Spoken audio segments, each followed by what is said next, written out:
In a desolate, cratered landscape, Risel reflects on his latest failure. He had hoped to forge a super heavyweight sword with the density of a neutron star, but it was unsuccessful. He grimly concludes that with his current level of magic, he will never be able to compete against the ultimate life forms. He sighs, briefly thinking of past companions who went their separate ways for their own urgent reasons. Deciding he has been adventuring alone for too long, he resolves to head towards a well-populated city and activates his flight magic. Just as he begins to ascend, a dark energy erupts violently from the ground beneath him. The eruption tears a jagged fissure in the earth. He stares down, bewildered, questioning what he is seeing. A quick check confirms his flight magic is not malfunctioning.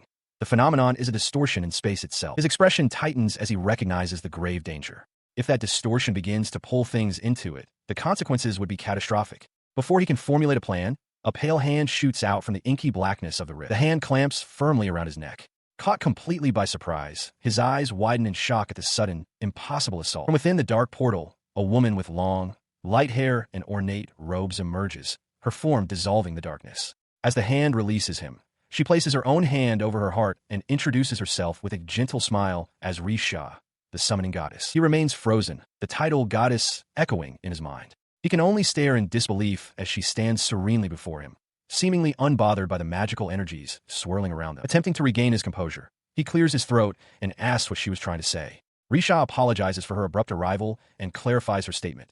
She is the equivalent of what one would call a goddess, but from a different world. She explains that wherever she goes, she is guided to appear in the vicinity of that world's strongest person. Her gaze meets his, and she asks him directly if he is the one. Internally, he scoffs, wondering if she is merely role-playing some kind of fairy tale. As if hearing his thoughts, she calmly insists that this is not a fairy tale. Risel is stunned, realizing she must have slipped through his anti-magic barrier and read his mind. Resigned, he introduces himself as Risel, the strongest in this world, at least among humans. A strategic thought crosses his mind. If he has her power with him, he might just be able to subjugate the superior life forms. He agrees to her request, prompting an ecstatic response from Risha, who thanks him repeatedly. When he asks for his task, she explains that he must follow the king's order and defeat the demon lord, a concept that seems foreign to him. With the terms set, Risha gestures towards a swirling darkness and asks if he is ready. Before he can fully process the mission, Risha activates a glowing sphere. The space before him shatters like glass, and a powerful force begins to pull him into the void.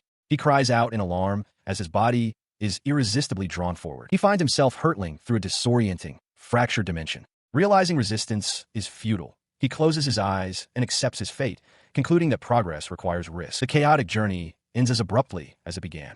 He opens his eyes to find himself standing in a vast, vaulted throne room, with Risha calmly at his side. A man wearing a crown steps forward, bidding them a warm welcome. As Risel observes his new surroundings, the man formally introduces himself as the king of the country and the one responsible for summoning all of them. Standing near the king are several other figures, a young boy, a girl with twin tails, and a robed individual. Risel's gaze sweeps over the three other individuals standing nearby. He realizes with certainty that he was not the only one summoned to this place. Each of them is distinct. A young man with glasses wearing a dark cloak, a powerfully built bald man with his arms crossed, and a man in a modern camouflage uniform. His observation is confirmed by a court official, who asks if these four are all of the ones summoned this time.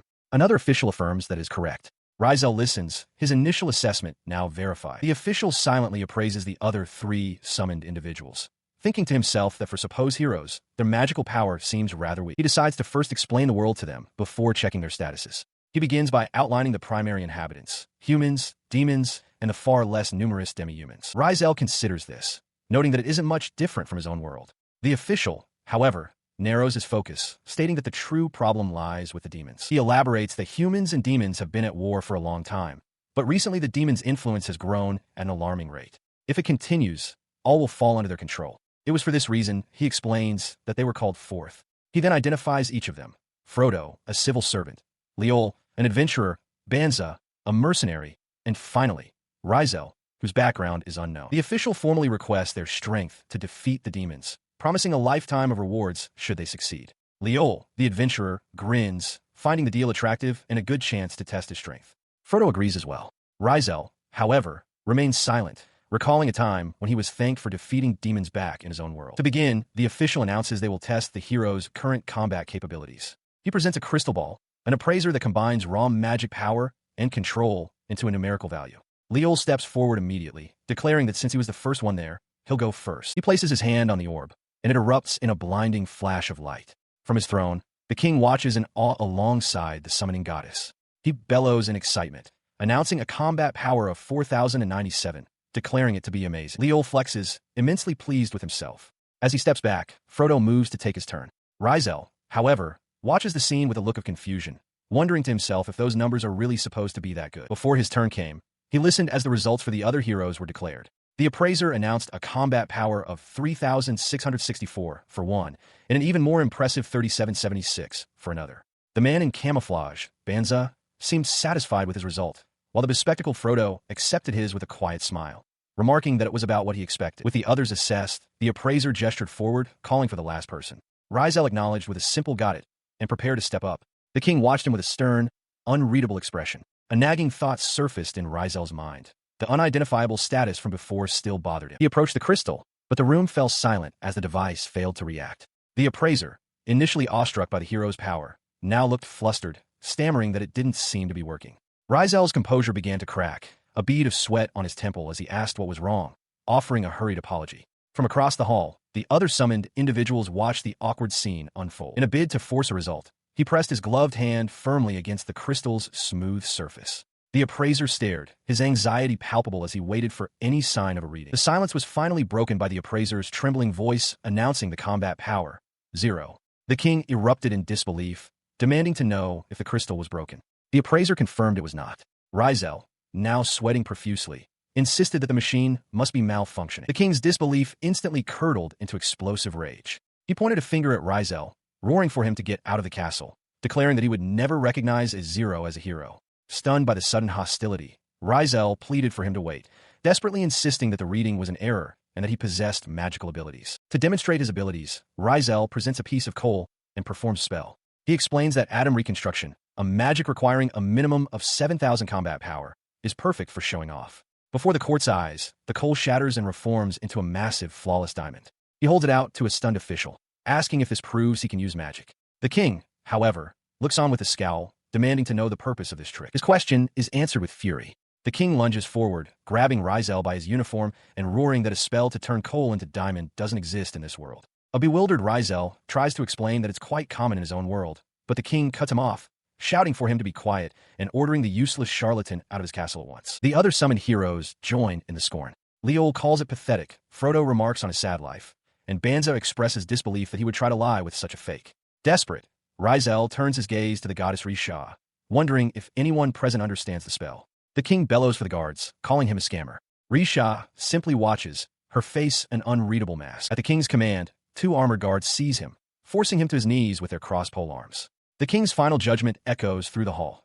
Risel is to take the gem as a farewell gift and be exiled, never to appear before him again. He is cast out into the city streets. On his hands and knees in a cobblestone square, the weight of his banishment settles upon him. A passing child points, asking her mother what he is doing, but Risel can only stare blankly at the ground. He finds his way to a public fountain and slumps onto its edge, burying his head in his hands. He wonders what he is supposed to do now. The mother from before notices her child still staring and pulls her away, telling her not to look. As he sits in despair, the king's furious command to get out rings in his memory. He can't believe it. They betrayed him, just like in the games he used to play. He shakes himself from his stupor, resolving to change his pace. He decides that for now, he needs to think about his next steps. There is something he needs to confirm. With newfound purpose, he stands and walks down the street. His search leads him to a weapons and tools workshop that also purchases goods. He enters and presents the large diamond to the elderly shopkeeper.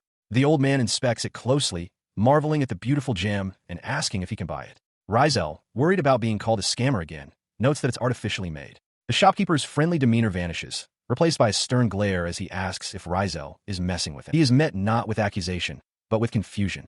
The shopkeeper says he's never heard of an artificial diamond, suggesting it could be used as an abrasive. The statement hits Risel with the force of a revelation. The people in this world haven't created artificial diamonds yet. The shopkeeper then exclaims that if he sells this at a proper jewel shop, he'll have enough money to live freely for 10 whole years. He urgently needed to secure some funds, all while keeping the true origin of his gems a secret. Turning to a local innkeeper, he inquired about the cost of lodging for the night. The old man estimated it would be around 10,000 pi. The price seemed steep, but Risel saw an opportunity. He made a counteroffer, proposing to sell an item in his possession for 70,000 pi. The innkeeper was utterly flabbergasted by the amount, stammering in disbelief and questioning if Risel was some kind of new charity business, refusing to believe the offer was serious. He calmly explained his need for immediate funds, assuring the man of the diamond's value. Risel proposed a simple solution, a deposit of 70,000 pi. The innkeeper, though still looking overwhelmed by the sum, reluctantly agreed to the arrangement. With the terms settled, the two shook hands, finalizing their deal. As he departed from the shop, the innkeeper waved cheerfully, thanking him for his business and inviting him to return. Clutching a heavy pouch of coins, he reflected on the effort it took. It had been a process, but he now had the funds he desperately needed. He stood overlooking the town as the light faded, contemplating his situation. It was clear that alchemy in this world was not particularly advanced, and the value of currency was vastly different from what he knew. A long, difficult path lay before him. In the downtown district, at Marie's Inn, Risel lies in bed, exhausted. He sighs, reflecting on the unbelievable situation he has found himself in. He begins to reassess everything. He had thought the goddess was from another world, and that his arrival was due to a space transfer magic called summoning. However, the innkeeper's earlier comments gave him pause. The man had never heard of using gems to make merchandise, stating that this world's magical development was completely different. This new information forces him to question if this is truly another world. Getting out of bed, he initiates a quantum motion analysis magic. The results are undeniable. There are differences in the laws of physics and even materials he has never seen before. The realization strikes him. There is no other explanation. He lies back down, processing the implications. If what has happened so far wasn't just some game by the self-proclaimed goddess, then it is safe to assume that the king exiling him was also an unforeseen event outside of her control. He then considers his purpose. Should he act as the hero meant to save the world? Would defeating a demon lord satisfy the goddess? The very concept is foreign to him, as his world had no such thing. He visualizes a stereotypical demon, narcissistic, thuggish, and skilled at magic, and reasons that the demons of this world must be intelligent enough to form a monarchy. He acknowledges his lack of information regarding the humans' war efforts since his exile, and wonders if the demons are truly evil. With newfound resolve, he sits up straight. He has made a decision. He will go meet the demon lord. Having made his decision, he wonders if his magic works the same way here. Sitting cross-legged, he initiates his storage magic, and a glowing rectangular portal materializes in the air before him. From it, he summons a device, a recon satellite. Equipped with a printer, it is designed to fly into the sky and survey the ground, creating a map from the resulting images. The satellite hovers briefly before flying out the open window into the night. Relieved that his tools work without issue, he gives it a command. Create a map of the path to the demon lord's castle. Trusting the device, he lies down and nap until its work is done. He wakes to find it is morning. He accidentally slept through the night. On a nearby table, a long, detailed map has finished printing. As he moves to collect the map and place it in storage, his eyes widen. He senses a presence. He must investigate. He immediately pinpointed the source of the presence he'd sensed. 3 figures crouched silently within his room. Their use of high-level detection magic was unmistakable. There was no doubt in his mind they were assassins. Stepping out of the inn, he walked with purpose as the assassins repositioned themselves on a nearby rooftop to observe him. One confirmed his identity to the others, noting that he was the same summoned hero they had seen being escorted by guards just yesterday. As he continued down a narrow alley, the weight of his situation settled in. He had clearly made an enemy of the king. From their vantage point, the assassins confirmed that everyone was in position, one asking if the others remembered the plan. He correctly deduced that the assassins had been sent by the king. Realizing they were communicating via voice transmission magic, he decided to attempt an interception. A faint smile touched his lips as he understood the opportunity this presented. These were indeed the assassins sent to eliminate him, and he could turn the tables. From a rooftop, the leader confirmed that there was no one else in the vicinity of their target. With the area secured, the order was given: execute the plan. A subordinate acknowledged, stating their intent to bring back the target's head as proof of the kill. In response, one of the assassins raised a blowgun to their lips and fired a single, swift dart. The projectile struck him squarely in the neck. He instantly identified it as a poison designed to induce unconsciousness in seconds, believing he could counteract it with continuous protection magic. But his body betrayed him, and he crumpled to the ground. The assassins descended and surrounded his motionless form, one declaring the assassination a success as they prepared to sever his head for evidence. Surrounded by assassins, Risel moves with blinding speed, unleashing a crackling wave of lightning magic that arcs towards his attackers. The electric energy surges through the assassins, their bodies seizing up violently from the overwhelming shock. He stands over their twitching, incapacitated forms, a soft light glowing in his palm as he prepares a spell to ensure they remain unconscious for a while. With the immediate threat neutralized, he accesses his inventory and retrieves a peculiar item, a multifunctional stem cell. He recalls his past failures in creating clones with combat abilities, which led him to store this particular asset. A new idea forms. While it might not copy his abilities, it can certainly be used to replicate his corpse. The process is a success. A perfect, unclothed duplicate of himself now stands before him. Risel instructs his other, already clothed clones to dress the new creation and inflict a blow dart wound to make the scene convincing. He assures them that he has already cast area recovery magic on the assassins, so they will eventually recover from his initial attack. His preparations complete, he turns away from the scene. With the unwanted business handled, he sets his sights on a new goal, the residence of the Demon Lord. Moments later, the assassins begin to stir, groaning as they regain consciousness. Their leader looks around in confusion, wondering what happened. Then, his eyes fall upon the still form of their target lying on the ground. One of the assassins checks the body and confirms the worst. He's dead. Frustrated by the time they've wasted, one of the assassins decapitates the body with a swift, angry slash. The leader gives the order to retrieve the head as proof and depart. They vanish into the shadows, leaving the headless decoy lying in a pool of light in the otherwise dark alley. Far away, silhouetted against the full moon, a dark castle looms atop a misty mountain peak, the Demon Lord's domain. Under the light of a full moon, Risel arrives before a formidable fortress, its dark towers piercing the night sky. He recognizes it at once, the Demon Lord's castle. As he walks towards the main gate, two armored guards stationed there suddenly take notice, their voices ringing out with a sharp command to halt. His path is blocked as the guards cross their spears before him, demanding to know what business a human has at their gates. Unfazed, Risel calmly states his purpose. He wishes to speak with the Demon Lord and asks if they might guide him. The guards are momentarily speechless at the audacity of his request. Their disbelief quickly turns to fury, one of them questioning if he truly thinks a human can see the Demon Lord simply by asking. They accuse him of toying with them, their voices filled with contempt. Before the two stunned demon guards, Risel holds up his hands placatingly. He sincerely apologizes for the sudden visit, offering to make a formal appointment. The guards can only stare, utterly bewildered by his polite demeanor. His outward calm, however, masks his internal thoughts. He realizes it's absurd to think they would ever let a human, let alone a summoned hero, simply make an appointment to meet the Demon Lord. The Horn Guard, still wary, points a spear and questions Risel's claim of being a hero, asking if he was exiled. Risel confirms it, explaining that while he is a summoned hero, he was indeed cast out by the king. He continues his explanation, revealing that he was almost assassinated by the king's agents that very morning. He posits that, given the circumstances, it shouldn't be strange for him to now side with the Demon Lord. The guard recoils in shock at the mention of assassins, then his expression hardens.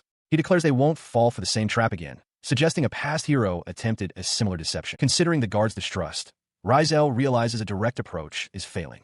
He thinks to himself that while brainwashing is an option, it's too troublesome. He changes tactics, pointing towards a distant castle tower. He announces to the guards that he sees a pathetic excuse for a teleportation-obstructing barrier set up at its peak. His dismissive comment strikes a nerve. The winged guard gasps, shocked and offended that Risel would call their defenses pathetic. The provocation works perfectly. The Horned Guard erupts in fury, roaring about how dare he insult the Demon Lord's carefully constructed, omnipotent, all-purpose barrier. Unfazed, Risel simply smiles. Thanks, he says, having gotten the confirmation he needed. So it's there. Realizing he's been tricked, the Horned Guard stammers for a moment before trying to regain his composure.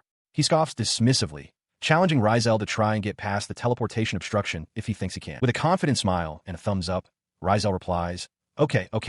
As a complex magical circle illuminates the ground beneath his feet, he states that he doesn't need particularly strong teleportation magic for a barrier of that level. He bids them a casual see ya as his body begins to dissolve into particles of light. The two guards can only watch, their faces a mask of pure shock and disbelief, realizing the intruder is for real. He rematerializes within a grand chamber, his form coalescing from a cascade of shimmering particles and rings of light. Far behind him, the two demon guards stare at the now empty gateway, one of them stammering in confusion, wondering what they had just witnessed. The particles of his teleportation spell streak across the night sky, converging on a high tower of the Demon Lord's castle, silhouetted against the full moon. Inside the tower, the last vestiges of light from his arrival dissipate around him. He stands fully formed, his gaze steady and determined. His boots touch down silently on the polished floor. He has arrived exactly where he intended, the Demon Lord's personal chamber. Standing in the center of the lavish room, his presence is immediately noticed. A hesitant voice calls out, questioning who he is. The question comes from a young woman with prominent horns seated on a throne, the Demon Lord herself. Beside her, a handmaiden recoils in terror. The Demon Lord's initial surprise hardens as she demands to know his identity. Within the throne room, the Demon Lord is startled by the sudden appearance of an intruder, demanding to know who he is. The man, Risel, calmly assesses her, noting to himself that her magic power is 100 times greater than that of the guards at the gate, a decent amount of strength. The Demon Lord remains flustered, questioning how a human could possibly be there and why her teleportation barrier failed to stop him. In her confusion, she asks if he is the Demon Lord. He offers a polite apology for passing through her barrier without asking. She confirms that she is, in fact, the Demon Lord, but remains bewildered, asking again who he is and why he has come. He explains that he would have felt bad if he had damaged something she put effort into, so he asks for her forgiveness that it wasn't destroyed. The Demon Lord is stunned that he passed through her powerful defenses completely unharmed. As he calmly adjusts his glove, she watches him with intense suspicion, trying to discern his identity and purpose. He finally introduces himself as Risel. He clarifies that he was originally summoned to this world as a hero, but was exiled due to certain circumstances. Therefore, he explains, he is currently aligned with neither the human nor the demon side. His reason for coming to her is simple, to ask about this world. To be certain, he asks for one more confirmation that she is the demon lord. This question enrages her. Her face contorts with fury as she screams at him not to mess with her, finding the notion of a summoned hero seeking her for answers to be an utter mockery. As a large, complex magic circle materializes in the air, he realizes with mild regret that he chose the wrong method to approach her. She unleashes her power in a blinding flash of energy, shouting that he is impudent. The blast surges toward him, yet he stops it effortlessly with a single outstretched finger, causing the attack to shatter. He calmly thinks to himself that this is troublesome, as he has no proof to show that he was fired from his position as the hero. With the attack nullified, the demon lord smirks, acknowledging that he is quite competent. As Risel stands impassively, she wonders to herself what she should do now. A tall, horned warrior leaps to defend her queen, positioning her spear between the throne and the intruder as dust and debris rain down from the ceiling. She asks if Her Majesty is all right. Beside her, another guard stares in disbelief, questioning just who this man could be. Risel, meanwhile, remains perfectly still, his hands casually in his pockets, his expression unreadable. The demon lord cries out a warning for them to be careful, explaining that her own attacks had no effect on the man.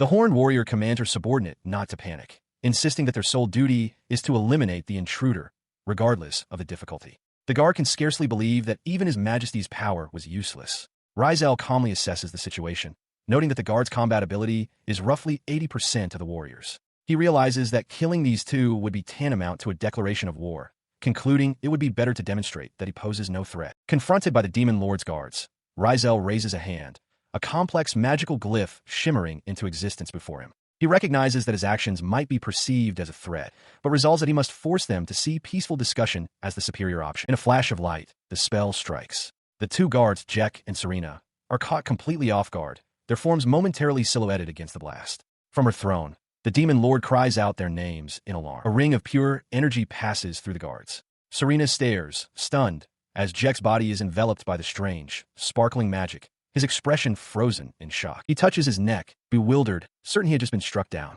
The demon lord is equally shocked, questioning how they could have revived. Risel calmly clarifies that was never the case, as he had no intention of killing them in the first place. He continues with a dismissive air, telling them they are overreacting. He questions why Jack would think he'd die simply from having his head fly off, leaving both guards speechless with terror and confusion. Her composure finally breaks. The demon lord points an accusing finger, shouting that he is the strange one. She insists there has never been any precedent for a spell that allows someone to survive decapitation. Serena attempts to defend her ruler's logic, declaring it ridiculous because the demon lord is the strongest. Risel cuts her off, stating her understanding has been dulled by politics. He asserts that it is obvious he operates beyond their common sense, and they should stop applying their limited knowledge to his actions. The confrontation shifts. Now seated before her, Risel looks up as the demon lord places her high-heeled shoe on the table between them. He calmly brings the conversation back to its purpose, reminding her that she said he was there to gather information. She leans forward with a confident, almost predatory smile, and agrees. She tells him to inquire about anything he wishes. He returns the smile, expressing his satisfaction that she is finally willing to answer his questions. The demon lord laughs cheerfully, but her guards remain anxious. Serena voices their concern, reminding her that they still don't know if this man is an enemy. Unconcerned, the demon lord replies that if it comes to that, she supposes she would just have to give up. She addressed her concerned guards, explaining her rationale. She admitted to being the one who attacked first and argued that continuing to receive damage was pointless. It would be far better, she reasoned, to bet on an option that leaves them with some hope. Furthermore, she expressed a strong feeling that this man would become an ally, and that they should simply talk things out. Turning her attention to Risel, she offered a reassuring smile. He, in turn, felt a bead of sweat as he reflected on how rough the situation had become, though it now seemed to be settling down. The demon lord confirmed his thoughts, telling him there was no need for concern and that his companions should wait outside. Her guards exchanged a look of uncertainty. Jack let out a thoughtful sound, still processing the command, while Serena watched him with a worried glance. Despite their reservations, they turned to Risel and bowed in deference. Serena spoke for them both, affirming that his wish was their command. With their obedience pledged, the two guards departed, leaving Risel alone with the demon lord. The demon lord settles onto her throne with a confident smile, crossing her legs as she looks down at Risel. She invites him to state his questions or requests, and he offers his thanks. He begins by asking if the rumors are true, that the human race is on the verge of being dominated by the rapidly expanding demon race. The demon lord dismisses this immediately, stating that everything he has heard is completely wrong. Confused, he asks what she means. She explains that, far from growing in power, the demons have actually been growing weaker for hundreds of years. She asserts they have never considered subjugating humans, and, in fact, it is the humans who are forcing unfavorable conditions upon them.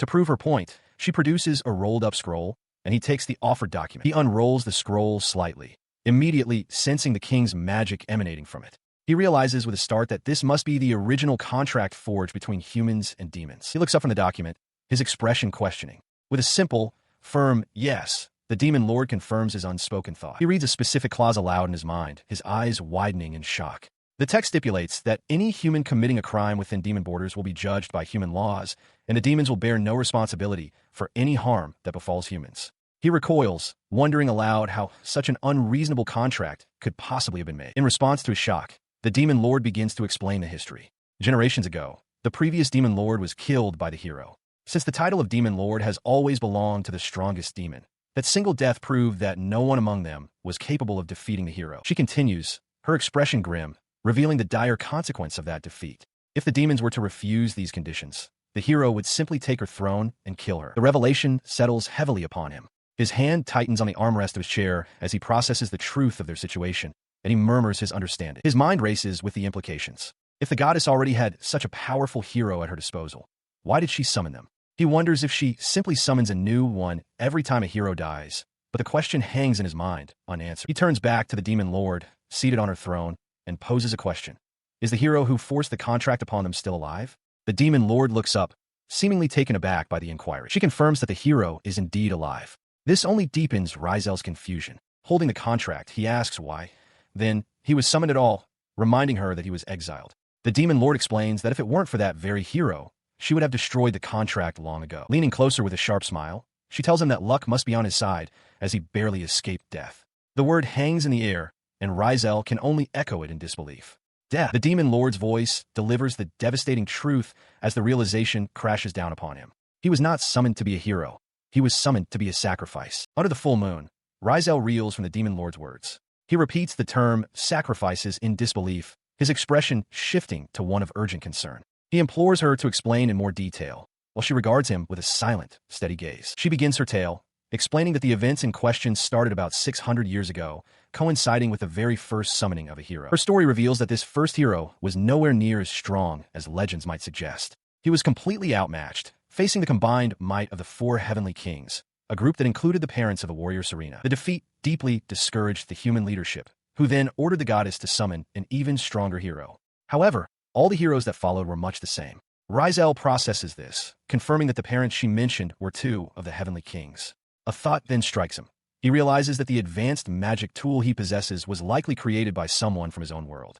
The demon lord affirms his suspicion. He then asks if the goddess was also responsible for creating that tool. With a simple, direct confirmation, the demon lord affirms that she was. She continues, revealing the humans' horrific strategy, the creation of a combined hero. They would summon heroes, force them to fight and grow stronger against monsters and demons, and once they neared their limits, they would be absorbed by this combined hero. This cycle of summoning and absorption was repeated, creating a champion far stronger than the demon lord of that era, and allowing humanity to impose unfavorable terms upon the demons. As this process was repeated over the centuries, the combined hero grew leagues stronger. The demon lord concludes her explanation by quoting the human rationale. They must always create a stronger hero, for they never know when a stronger demon lord might appear. Risel reflects on this, finding the cold logic disturbingly easy to comprehend. He processes the full weight of her story. A grim understanding settles in his eyes. If what she says is true, then his true enemies are the goddess and the hero. This realization is particularly bitter, as he came to this world to ask that very goddess for a favor. His thoughts darken further. There can be no favors from her, not if her ultimate goal is to make her helper, him, into another sacrifice for her champion. The image of the goddess Risha, looking down with a smug expression, solidifies his resolve. He turns back to the demon lord, his decision made. He asks for her permission to test the story she has told him, stating his intent to gather evidence via his satellite analysis. A glowing, grid-like interface materializes over his gloved hand. The demon lord agrees, though she watches with a mix of surprise and curiosity, wondering what kind of detection magic he is about to use. His analysis concludes, displaying a complex map of the palace on a translucent screen. He observes the data points representing the souls of past heroes, realizing with grim certainty that they no longer even resemble human souls. He confirms to the demon lord that he found traces of both the magical tool and the combined hero within the palace, concluding that her story appears to be true. The demon lord reels back in astonishment, demanding to know how in the world he was able to scout the palace. He calmly explains that it's a simple matter, provided one has the proper tools for analysis. She questions whether he even needed her help to begin with, marveling at the high-level capabilities he possesses. Internally, she despairs, wishing he had some kind of limitation. He concedes her point, admitting that if it weren't for her, he never would have thought to search the palace for the combined hero or anything related to it. Flustered, she dismisses his gratitude, but he sincerely thanks her for the intelligence she provided. He explains that without it, he would have remained ignorant of his own fate as a future sacrifice. His mind races, formulating a new strategy. He realizes he must corner the goddess, leaving her no choice but to send him back to his own world. The thought of taking the combined hero hostage crosses his mind, but he quickly discards it, knowing it would not benefit the demon lord who had helped him. He is left pondering the most effective way to cause trouble for a deity. Suddenly, an idea dawns on him. He turns sharply toward the demon lord, whose eyes widen in surprise at his sudden intensity. "I know," he declares, before posing a question directly to her. He looks her straight in the eye and makes a startling proposal, an offer to defeat the combined hero with her own hands. Her expression hardens as she explains her deep-seated motivation. The combined hero, she reveals, was the origin of the oppressive contracts forced upon her people and the one responsible for murdering her ancestors. She declares that defeating him is her life's ambition, a duty she carries not only as the current demon lord, but also as a descendant of all those who came before her. With a confident smile, Risel makes his proposal to the demon lord. He offers to personally guide her, promising to grant her enough power to surpass the combined hero. The demon lord glares, but his words have clearly captured her attention. She questions his motives, asking why he is willing to go to such lengths for her. He explains calmly that his ultimate goal is to return to his own world, and to achieve that, he must devise a way to corner the goddess into negotiations. The demon lord seems to understand his reasoning, but then wonders how she could possibly become as strong as the hero. Risel then reveals a startling fact. The hero she faces currently possesses only about 1/5 of his own strength, a level he insists she can reach through sheer effort. This revelation stuns her. She protests that even a fraction of his power is an immense hurdle, questioning if he truly is the strongest of his race.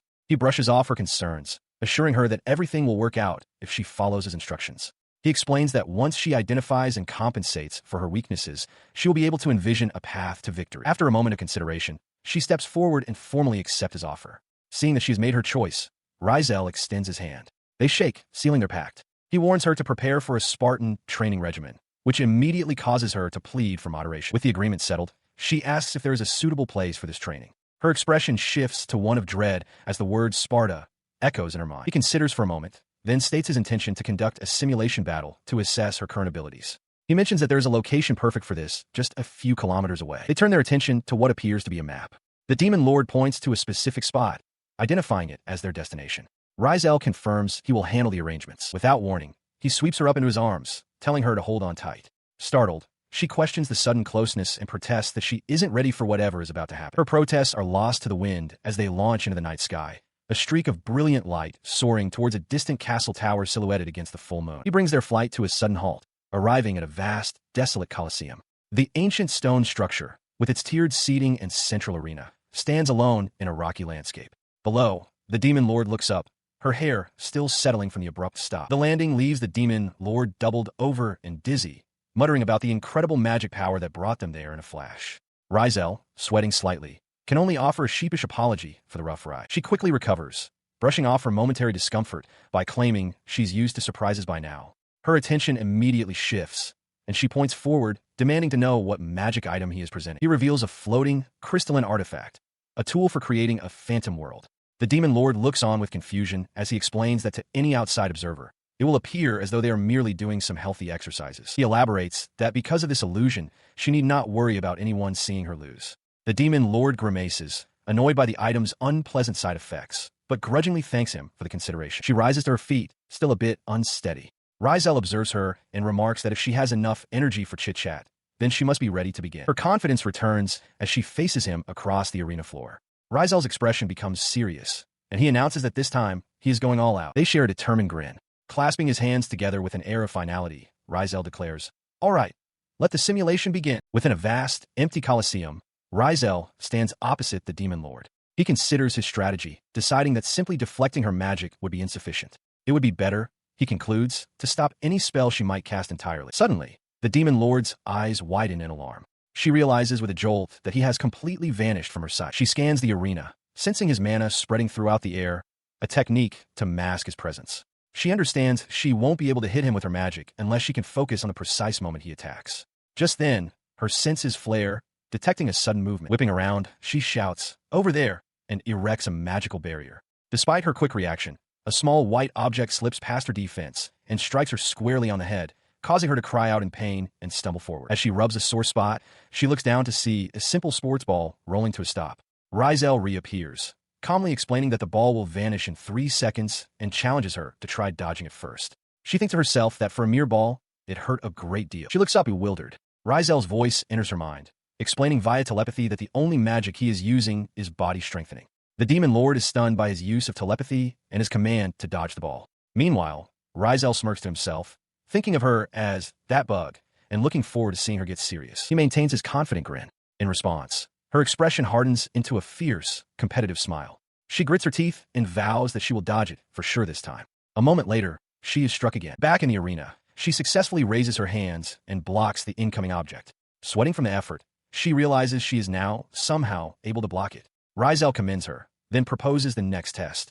He wants to gauge her magic's firepower and invites her to use whatever spell she wishes against him. She watches him, contemplating how to hit him with her magic. She wonders if she's finally getting used to his speed, or if perhaps his speed hadn't changed at all and it was her own perception that had sharpened. Taking a deep breath, she resolves to focus on accuracy over raw power. She then unleashes a formidable spell. Multiple large, glowing magical circles, a frame cannon, materialize around her, crackling with immense energy. Across the arena, Risel observes the massive attack forming and calmly decides he should probably raise a simple barrier, just in case. He stands his ground as the Demon Lord's immense spell collides with his defense.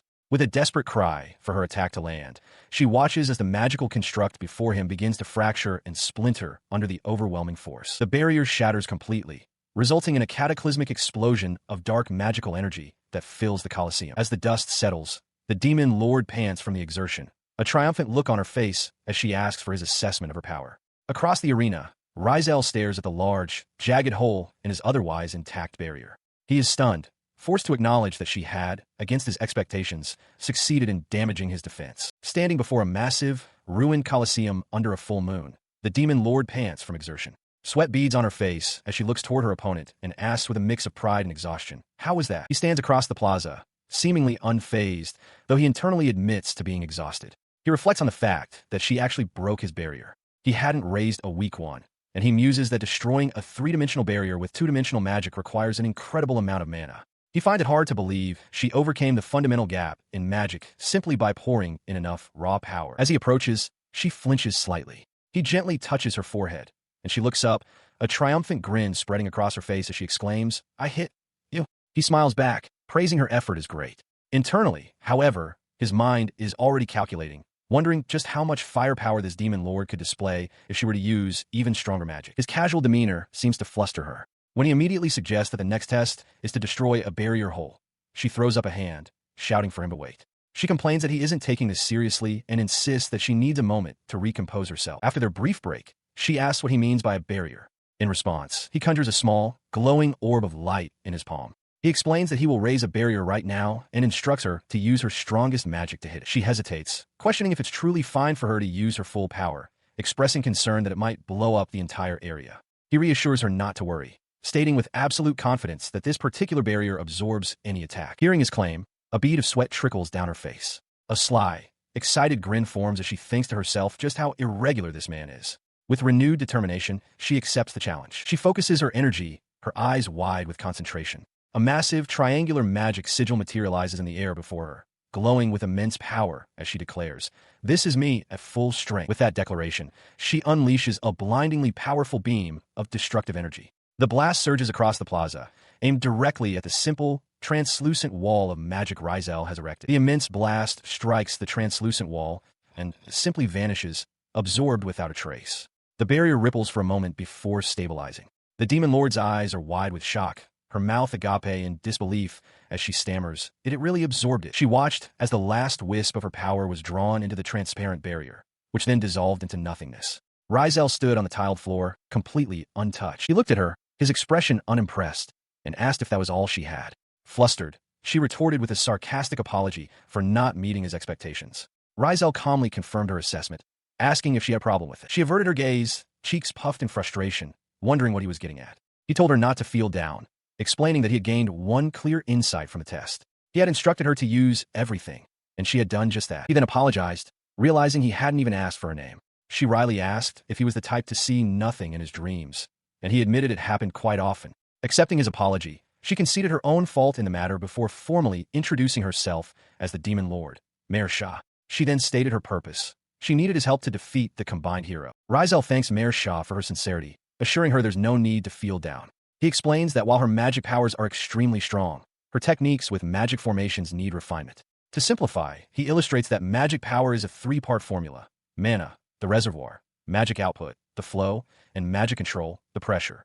The foundation of it all is the magic formation itself. Continuing his explanation, he gives an example. A human's mana is no match for a dragon's, but a dragon cannot use complex spells. By mastering magic control, a human can achieve the impossible and defeat one. Mayor Shah realizes with excitement that with her high magic output, she only needs to improve her control to grow significantly stronger. He then declares that he will have her learn three-dimensional magic first. The concept leaves Mayor Shah utterly baffled, as she has never heard of it. Risel, looking weary, realizes her world lacks this knowledge and quietly laments the number of cultural shocks he has already experienced. He clarifies the distinction. The two-dimensional magic formations she uses are limited, like a flat quantity with a single use. In contrast, three-dimensional magic is unlimited, like a solid quantity, meaning the magic she can wield is also limitless. He concludes his point with a confident smile, stating that with this power, she can become as large as she wants. The idea unnerves Mayor Shah, who finds the concept of such a third-person perspective frightening. She remains skeptical, questioning how she could possibly use magic she can't even analyze. Risel reveals that he couldn't use it at birth either and had to develop a training method. Annoyed, Mayor Shah shouts that he should have said so from the start. She then changes the subject, asking why he would train her when he could simply kill the hero himself to return to his world. He calmly states that he has two reasons. The first is to express his gratitude for the information she provided. His second, more significant reason is that he wants to recruit her, make her stronger, and bring her to his world as a member of his party. He adds a condition, saying this is only if she agrees to it. The proposition is so shocking that Mayor Shah stumbles backward into a newly formed pit in the floor, utterly flabbergasted and demanding to know what he means. He elaborates on his need for her, confessing that he faces an opponent he cannot defeat by himself. He explains that he has always needed a second hand and came to this world specifically to recruit someone worthy of the task. He looks at her with conviction, stating that he has confirmed she is the perfect candidate. Despite her status as the Demon Lord, Mayor Shah is moved. Acknowledging that he might be asking the impossible, she accepts his offer with resolve. He offers his thanks, noting her kind and reliable nature. Mayor Shah, however, cuts him off, stating that it feels like he's helping her for free and she dislikes owing favors. She declares she has a request for him in return.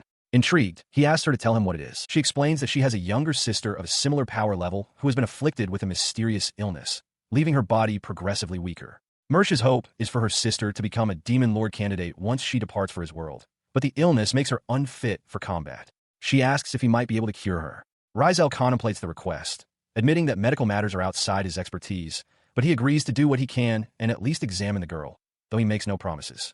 Overjoyed, Mayor Shah thanks him profusely. Eager to proceed, Mayor Shah urges him to hurry so they can fly back to the palace, noting that her sister's room is located directly below the throne room. Risel readily agrees, though he playfully warns her not to get sick during the flight this time. The mere thought makes Mayor Shah feel dizzy, and she lets out a groan. Under the light of a full moon, the imposing silhouette of the Demon Lord's palace looms against the night sky. Within a lavishly appointed room, the Demon Lord Mayor Shah sat engrossed in a book.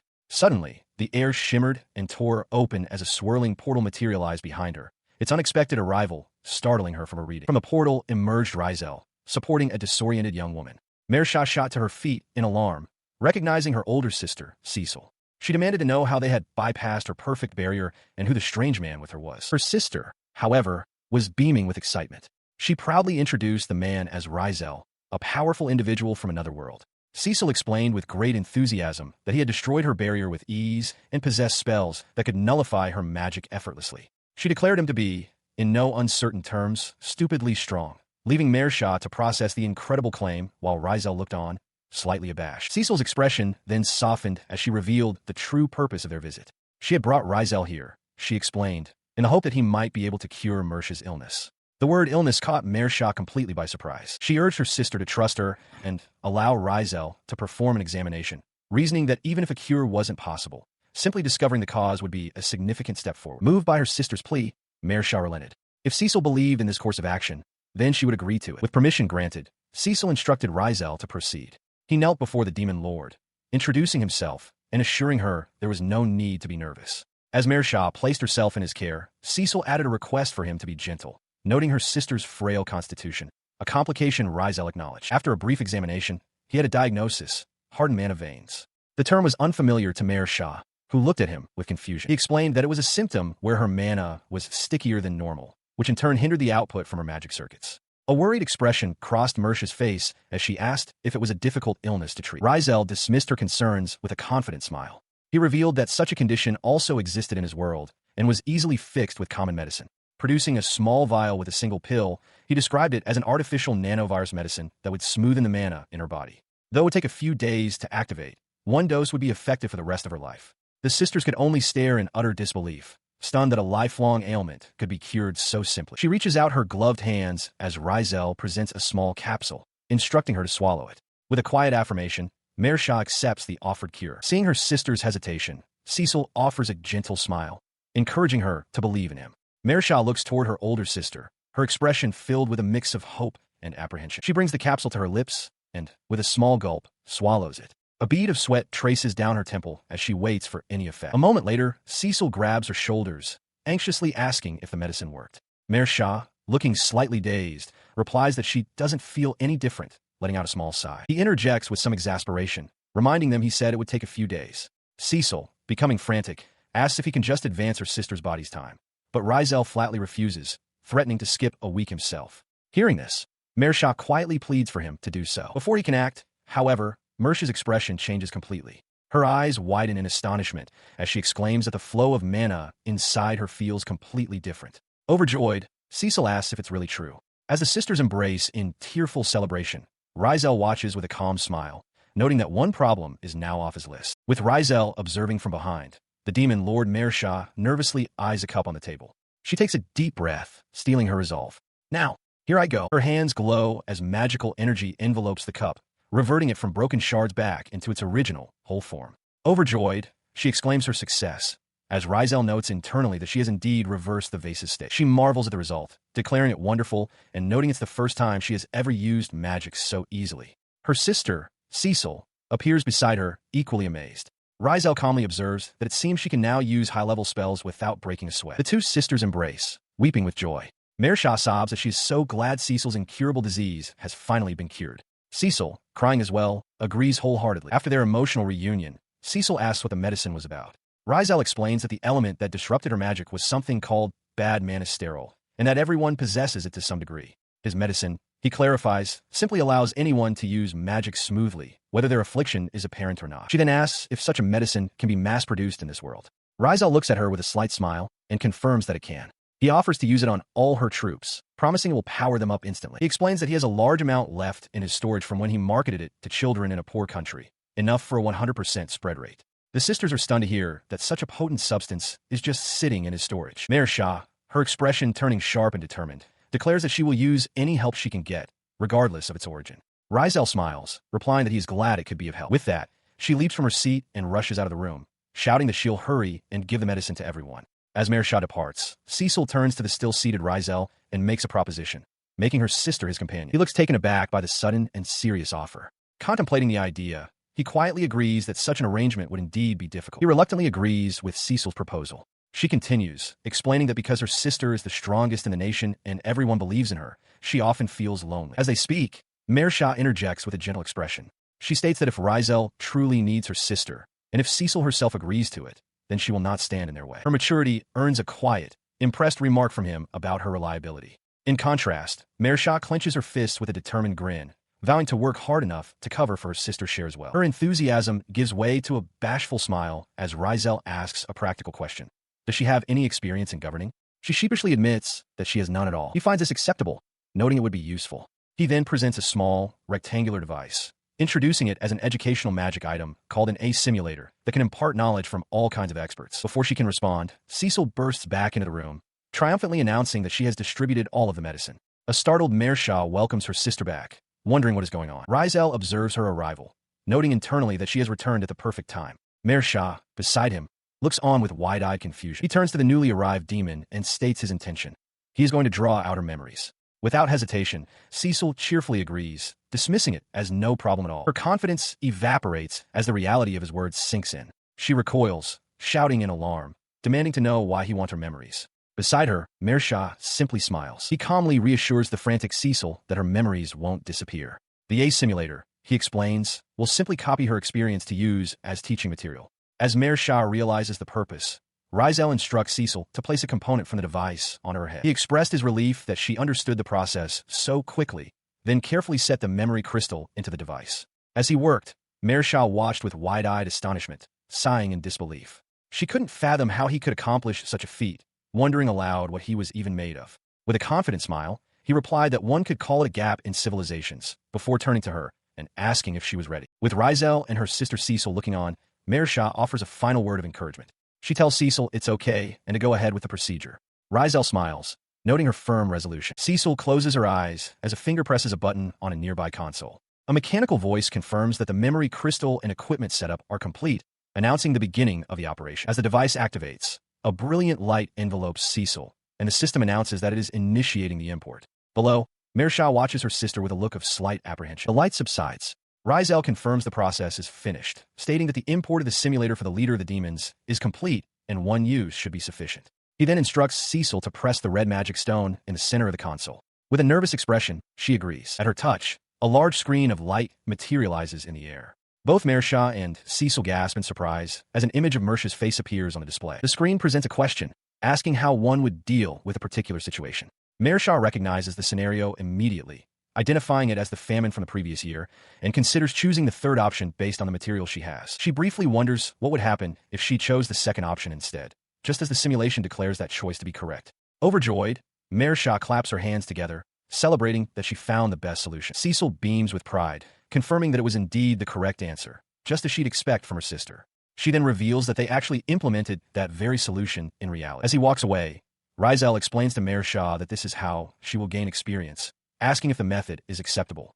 Filled with renewed determination, Mersha declares that she will do her best for the present and the future, acknowledging how helpful the simulator is. Cecil pulls her younger sister close, resting her head against hers affectionately. She tells Mersha that she will be relying on her from now on. Mersha smiles brightly and agrees without hesitation. The following day, she sits across from Risel at a table. He announces they will now begin the second stage of her training to surpass the combined hero and asks if she is ready. With determination, Mersha confirms she is and places herself in his care. Her attention is drawn to a peculiar, vase-like object on the table. She identifies it as a magic repeller, noting its oddly cute shape, and questions if it's safe to use in her room. He tells her not to worry. He explains that the device works by repelling magic within the room, creating an area of low magic density. To achieve this, it must also dissolve the magic present inside any organism within its range. The implication horrifies her. She cries out, asking if this process could be fatal and what effect it would have on her body. She presses him, asking what they are supposed to do with such a dangerous item.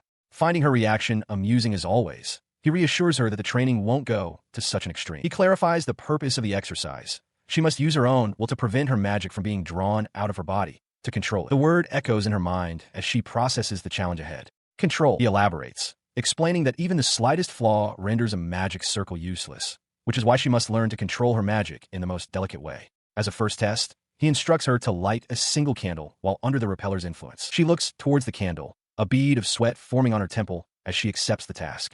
Got it, she says, her expression a mix of nervousness and resolve. The demon Lord Mersha stares in confusion at the candle, whose flame has just vanished. Recovering quickly, she puffs out her chest with confidence, declaring that the task is simple and instructs Risel to watch her. She clenches her fists, her face contorting with intense concentration and growing frustration. As the demon lord, she thinks a task this small should be nothing, yet she struggles. She channels her power, her gloved hands hovering over the candle as magical energy crackles around them. Gritting her sharp teeth, she bellows at the impudent little flame, pouring her will into relighting. Her effort results in failure. The candle's wick is snuffed out completely, leaving only a wisp of smoke. Mersha groans, her face scrunched in utter defeat. From across the table, Risel calmly asks if she is giving up already. In response, Mersha slams her head onto the table, wailing that her magic just dissipates without effect and complaining that the task is far from delicate. She lifts her head, tears of frustration welling in her eyes as she trembles. Her despair quickly hardens into resolve. Wiping a tear from her eye, she declares fiercely that she will not give in and will keep trying until she succeeds. Her renewed, boisterous determination echoes in the room. Watching her, Risel allows a small, satisfied smile, thinking to himself that this is the right spirit. Sometime later, as Mersha sits calmly with a cup, Risel stands near a window. He raises his gloved hand and sharply snaps his fingers. Following the sound, he brings a finger to his lips, signaling for silence. His gaze is fixed intently on the window, having sensed something just outside. He gently places a hand on Mersha's head, attempting to calm her as she struggles with her tangled thoughts, her brow furrowed in intense concentration. His attention, however, is drawn away by the arrival of another. A young woman who strongly resembles Mersha, though with smaller horns, enters carrying a tray of refreshments.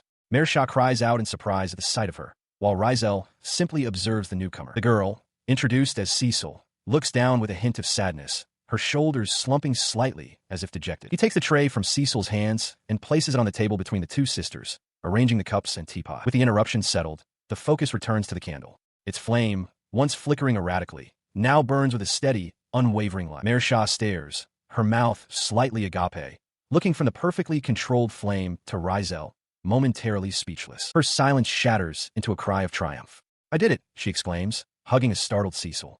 Risel calmly assesses her work, remarking that for a first time, it's quite good, with no magic leaking and the flame holding steady. Overjoyed, Mersha reminds her sister that she had promised to keep trying until she succeeded. The burst of excitement quickly gives way to exhaustion as Mersha collapses onto the table. Seeing her success, Risel states that since she has achieved this level of control, they will soon advance to more complex magic. Despite her fatigue, Mersha is already planning ahead, asking if he can teach her anti-travel sickness magic. Risel agrees, adding that he will teleport them to an arena for attack magic practice when she's ready. Watching them, Cecil thinks about how strong her sister has become and eagerly asks to join them next time. Under the night sky, a grand, empty amphitheater stands silent. In the center of its stage, a small device emits a faint stream of sparkling particles into the air. Mersha stands with intense focus, her hands cupping a teardrop-shaped orb of dark, swirling energy that pulses with contained power. The energy erupts from her hands, forming a massive, complex, magical seal in the air above. Below in the stands, Risel watches the display unfold. As the last remnants of the magical construct fade, he looks up at her and gives a simple, affirming verdict. She has passed. Hearing his approval, Mersha clenches a fist in triumph, pleased that both the activation and deactivation of the spell were executed perfectly. She turns to him, questioning if they came all this way merely to test her magical control. Risel acknowledges her progress is impressive for only a month of training and suggests they stop using the training device for now. He then smiles, complimenting her on how observant she is. He announces that today, he will teach her something new. To demonstrate, Risel closes his eyes and concentrates. A glowing circle of light materializes at his feet as blocks of pure energy begin to rise and assemble into a solid structure before him. He gestures toward the newly formed, towering white wall, his expression confident. He declares its name, Solid Magic. Mersha stares, her eyes wide with astonishment as she processes the sight. She repeats the term, understanding it to be a form of three-dimensional object magic. She examines the transparent wall, realizing it's formed from multiple stacked, flat surfaces. This, she understands, is the basis of the technique, also known as the outer layer of magic. He elaborates on the principle, explaining that solid magic must be formed instantaneously. Attempting to build it layer by layer would be too slow, and the structure would crumble if damaged before completion. He then challenges her directly, asking if she can replicate the feat with a sharp, confident grin. She declares that of course she can. She closes her eyes, gathering her power. Swirls of magical energy encircle her as she focuses, silently affirming her ability to succeed.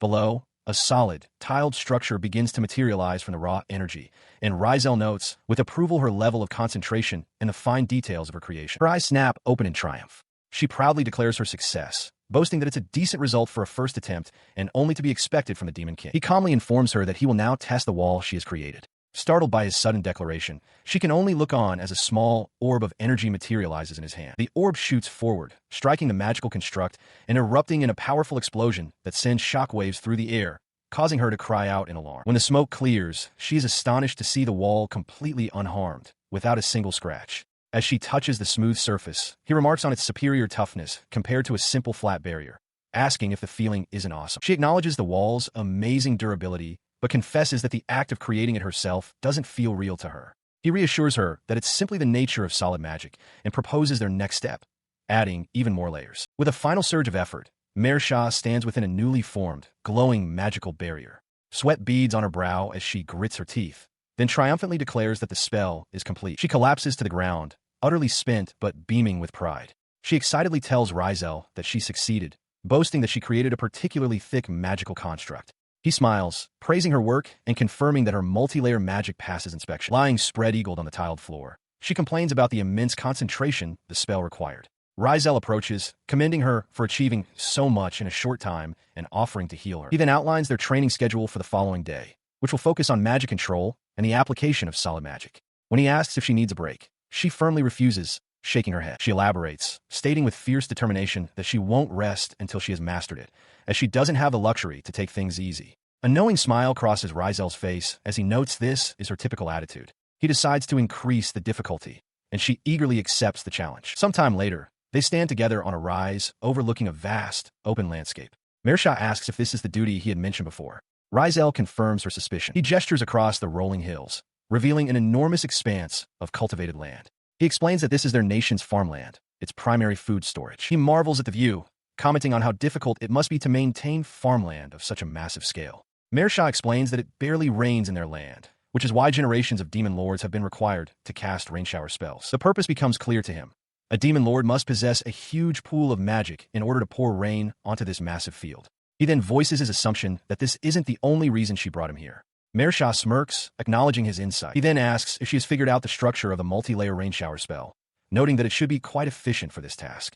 Mersha confirms that she has, but admits with some anxiety that this will be her first time using it, and she is not sure if she can execute it perfectly. She voices her concern, stating she wouldn't want to drag her people into a magic explosion. Risel, with a slight smile, correctly interprets her hesitation, asking if she wants him to keep an eye on her. Her face flushes bright red as she clutches her head, overwhelmed with embarrassment. Risel observes her reaction, noting to himself that her willingness to apply her training to her official duties demonstrates a strong desire to improve. Composing herself, she eagerly agrees, placing herself in his care. Risel then shifts to the task at hand, asking to see her spell structure first, admitting that farming is not his area of expertise. In response, she begins the incantation, her hands conjuring a large, intricate magic circle that glows brightly before her. As he examines the glowing glyphs, he identifies the spell's intended effects: fertilizer, nutrition, accelerated growth, and more. He nods in confirmation, recognizing it as a blessed rain spell. He then asks her to show him the self-made spell she has prepared. He reassures the nervous demon lord that he will immediately point out anything that needs to be changed, so she shouldn't worry. She gives a small, hesitant okay. She takes a steadying breath, telling herself to calm down and proceed as if it were just another training session. Mana gathers around her, forming multiple concentric rings of light.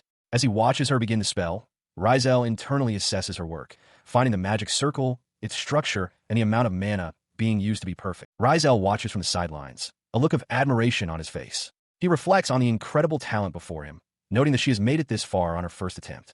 With a confident smile, he gives the command, "Good job, now activate." At his word, Mersha startles, but quickly steals her resolve, shouting her affirmation. She brings her hands together, and a brilliant magical energy begins to coalesce between her palms. The gathered power erupts into the sky, forming a massive, radiant sphere of light that hangs over the vast plains. Below, Mersha stands alone, channeling the immense spell. Moments later, its effects are felt across the land. A gentle rain begins to fall, nourishing the dry fields and bringing relief to the villagers who look up at the sky with hope. The villagers erupt in celebration, recognizing the downpour as the demon lord's blessed rain. They marvel at the size of the magic circle this year, offering their heartfelt thanks. Watching them, Mersha smiles, a profound sense of accomplishment washing over her as she realizes she has succeeded. Her task complete, she turns back towards Risel, her expression a mixture of exhaustion and anxiety. She asks him tentatively for his assessment. He offers his praise without hesitation, declaring her performance perfect and predicting a record-breaking harvest. The weight of his words seems to strike him physically, and he suddenly collapses to his knees. His words of approval are all she needed to hear. Overwhelmed with relief and joy, Mersha's composure breaks, and she begins to cry, whispering how glad she is. He watches her emotional release with a gentle expression, recalling that throughout all her arduous training, she had never shed a single tear. Through her tears, she explains the source of her relief. They will no longer have to rely on overpriced trades from humans. This revelation stuns Risel. As she worries about crying in front of him, he realizes with dawning horror that he was unaware of how deep their trouble was. Mersha continues, mentioning that their food was being ripped off, and asks if she should cast defensive magic on the crops, deepening his shock. He watched as a look of profound relief and determination washed over Mersha's face. With tears of joy welling in her eyes, she thought of how her people could finally have full stomachs. Seeing her resolve, he offered his own support, stating that he too was looking forward to the harvest. Her relief then twisted into a gleeful, almost manic expression.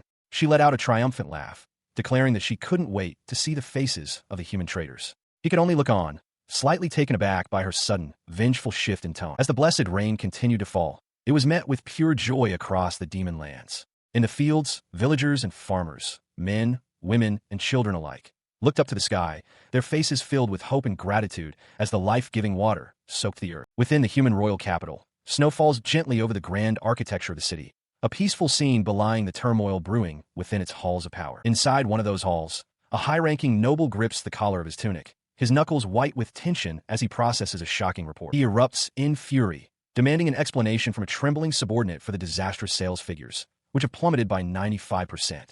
He roars at the man not to trifle with him, while the terrified aide can only stammer in affirmation. His rage unabated, the noble continues to demand what in the hell is happening, his voice echoing through the chamber as his aide sweats, struggling to form a coherent response. The subordinate finally explains that when their merchants attempted to trade, they were met only by the demon's border officers. The message was clear. The demon realm's self-sustainability had surpassed 100%, and they no longer needed human goods. As the aide panics, recalling tales of officials executed for displeasing royalty, the noble's fury cools into a sinister resolve. He turns to another man, Regias, and asks if the 3 summoned heroes are well-equipped. After Regias confirms they are, the noble gives a chilling command. Order them to attack the demon lord city. Regias reacts with shock, but the noble clarifies his intent. Kill the demon lord and add a permanent trade condition to their contract. The first aide voices his concern, stating that the heroes aren't strong enough for such a task. The noble sighs, dismissing the worry as if it were trivial, stating he is already aware of that fact. He then reveals the true, horrifying depth of his plan. By sending the heroes to their deaths, he will force the demons to violate Act 7, Section 3 of their treaty, which forbids them from killing a summoned hero. This breach will trigger an all-out war. Regias points out the flaw, that the dead heroes couldn't fuse into the combined hero, but his objection is ignored. The noble declares that the loss of 1 or 2 heroes is an acceptable price for humanity's honor in this crisis. With the command understood, he dismisses his subordinates, who quickly excuse themselves, the merchant visibly relieved to escape with his life. Alone, he gazes at a scroll, sneering at the foolish demons.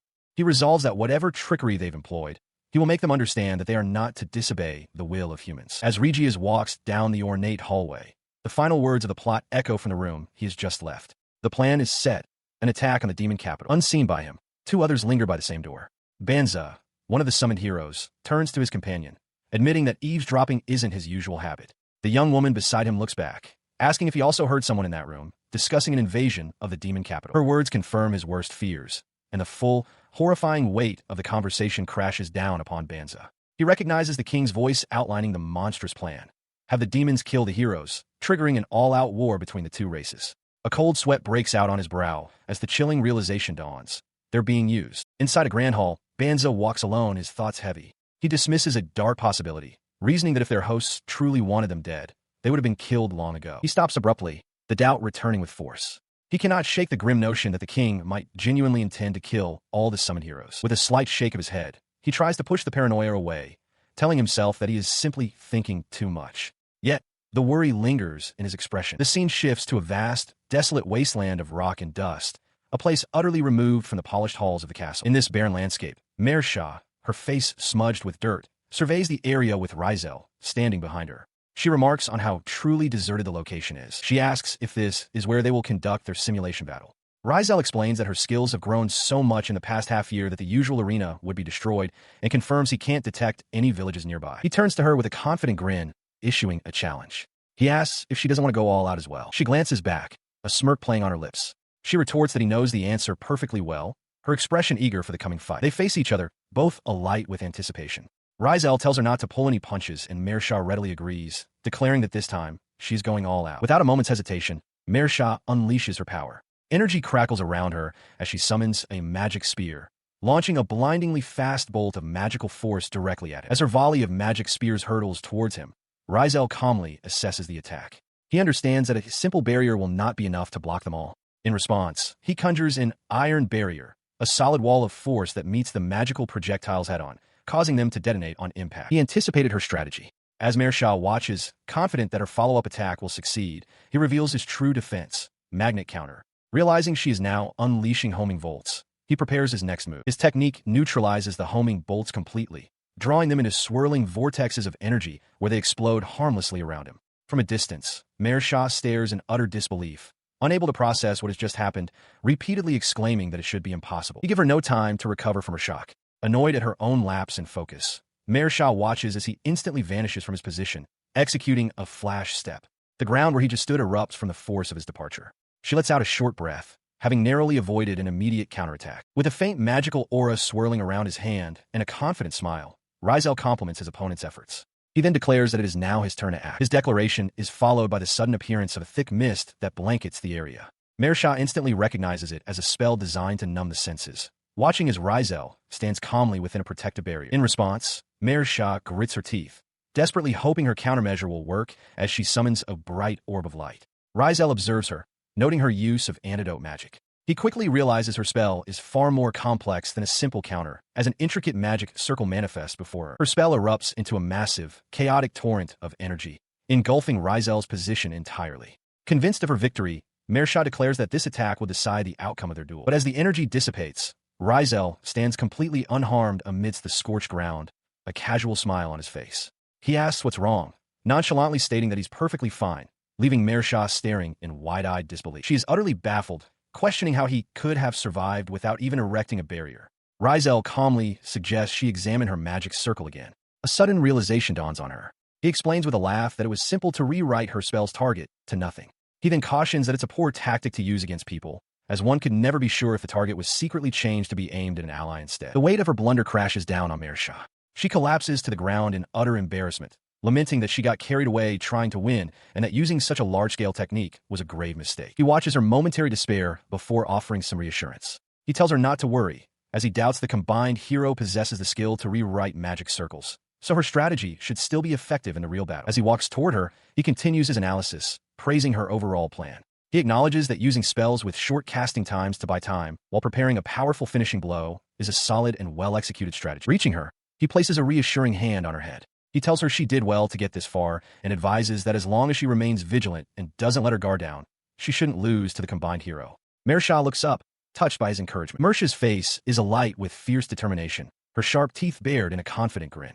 She declares that any hardship is nothing if it means she can defeat the combined hero. In a gesture of mutual understanding and shared purpose, their fists meet in a firm bump, sealing their pact. A moment later, the intensity gives way to a simple pleasure as Mersha takes a large, satisfying bite of a sandwich he has given her. As she sits atop a rock, enjoying her meal, he stands nearby and asks if the training was worth it. She confirms that it was, admitting that it even had its fun moments. He smiles, expressing his relief. Risel confesses that he had been worried she might burn out after setting such a difficult goal. Surprised that he was concerned for her, Mersha explains that she is now incredibly motivated, especially since she is learning so many new things, like defensive spells. Her earnestness gives him pause, and he reflects internally that she's quite different from the friends he used to have. Meeting his gaze, Mersha reaffirms her promise to become his companion, stating with conviction that she fully intends to keep it. Changing the subject, Mersha marvels at how amazing the sandwich is. Risel casually mentions that Cecil and Sieg made them. This news shocks Mersha, who can't believe Sieg can cook. Risel clarifies that Sieg is actually ranked as one of the top 2 chefs in the entire kingdom, prompting him to muse that one truly can't judge a book by its cover. With a satisfying stretch, Mersha suggests that it is time for them to head back. Standing a short distance away, Risel calmly agrees. As they begin to depart, he suddenly stops, a questioning look on his face. Noticing his pause, Mersha turns and asks him what is wrong. The ground trembles and erupts as a colossal dragon bursts forth from beneath the earth, its powerful roar echoing as it demands to know who dares disturb its slumber. The sight leaves Mersha trembling in shock as she identifies the creature. Seeing her reaction, Risel immediately asks if she knows the beast. She snaps back that she certainly does not, admitting it is her first time ever seeing one. Her expression then turns serious as she explains that the creature is similar to one from ancient legends. She begins to recount a tale from 10,000 years ago about a civilization on this very land that was annihilated by a single dragon. The legend states that amidst the destruction, the few who were lucky enough to survive were allowed to thrive and give birth to the next generation, but only under one strict condition. They must never disturb the dragon. As the creature's massive foot plants itself firmly on the ground, Mersha prepares to reveal the name of that legendary dragon. Its name is John Cena, the slumbering, ancient dragon. The realization crashes down upon them both. They have awakened something truly unbelievable. Risel whispers in horror that they have done something terrible, recognizing that he wouldn't want his own sleep disturbed. Beside him, Mersha is utterly speechless, her jaw hanging open. His shock, however, quickly gives way to a startling calm. He turns to the still panicked Mersha and asks what they should do now, casually suggesting they punch it back to sleep. In response, a deep, guttural laughter rumbles from the ancient dragon's throat. The colossal beast dismisses their whispers, its voice dripping with contempt as it addresses the puny demon and her companion who dared suggest punching it. As Mersha chides Risel for provoking the creature, the dragon's fury ignites, and it roars its intent to turn their arrogant attitude into ash. As a torrent of destructive energy erupts from its maw, hurtling towards them, Risel calmly instructs Mersha to activate and absorb barrier. The barrier holds. Mersha stares in disbelief, realizing she successfully blocked the attack.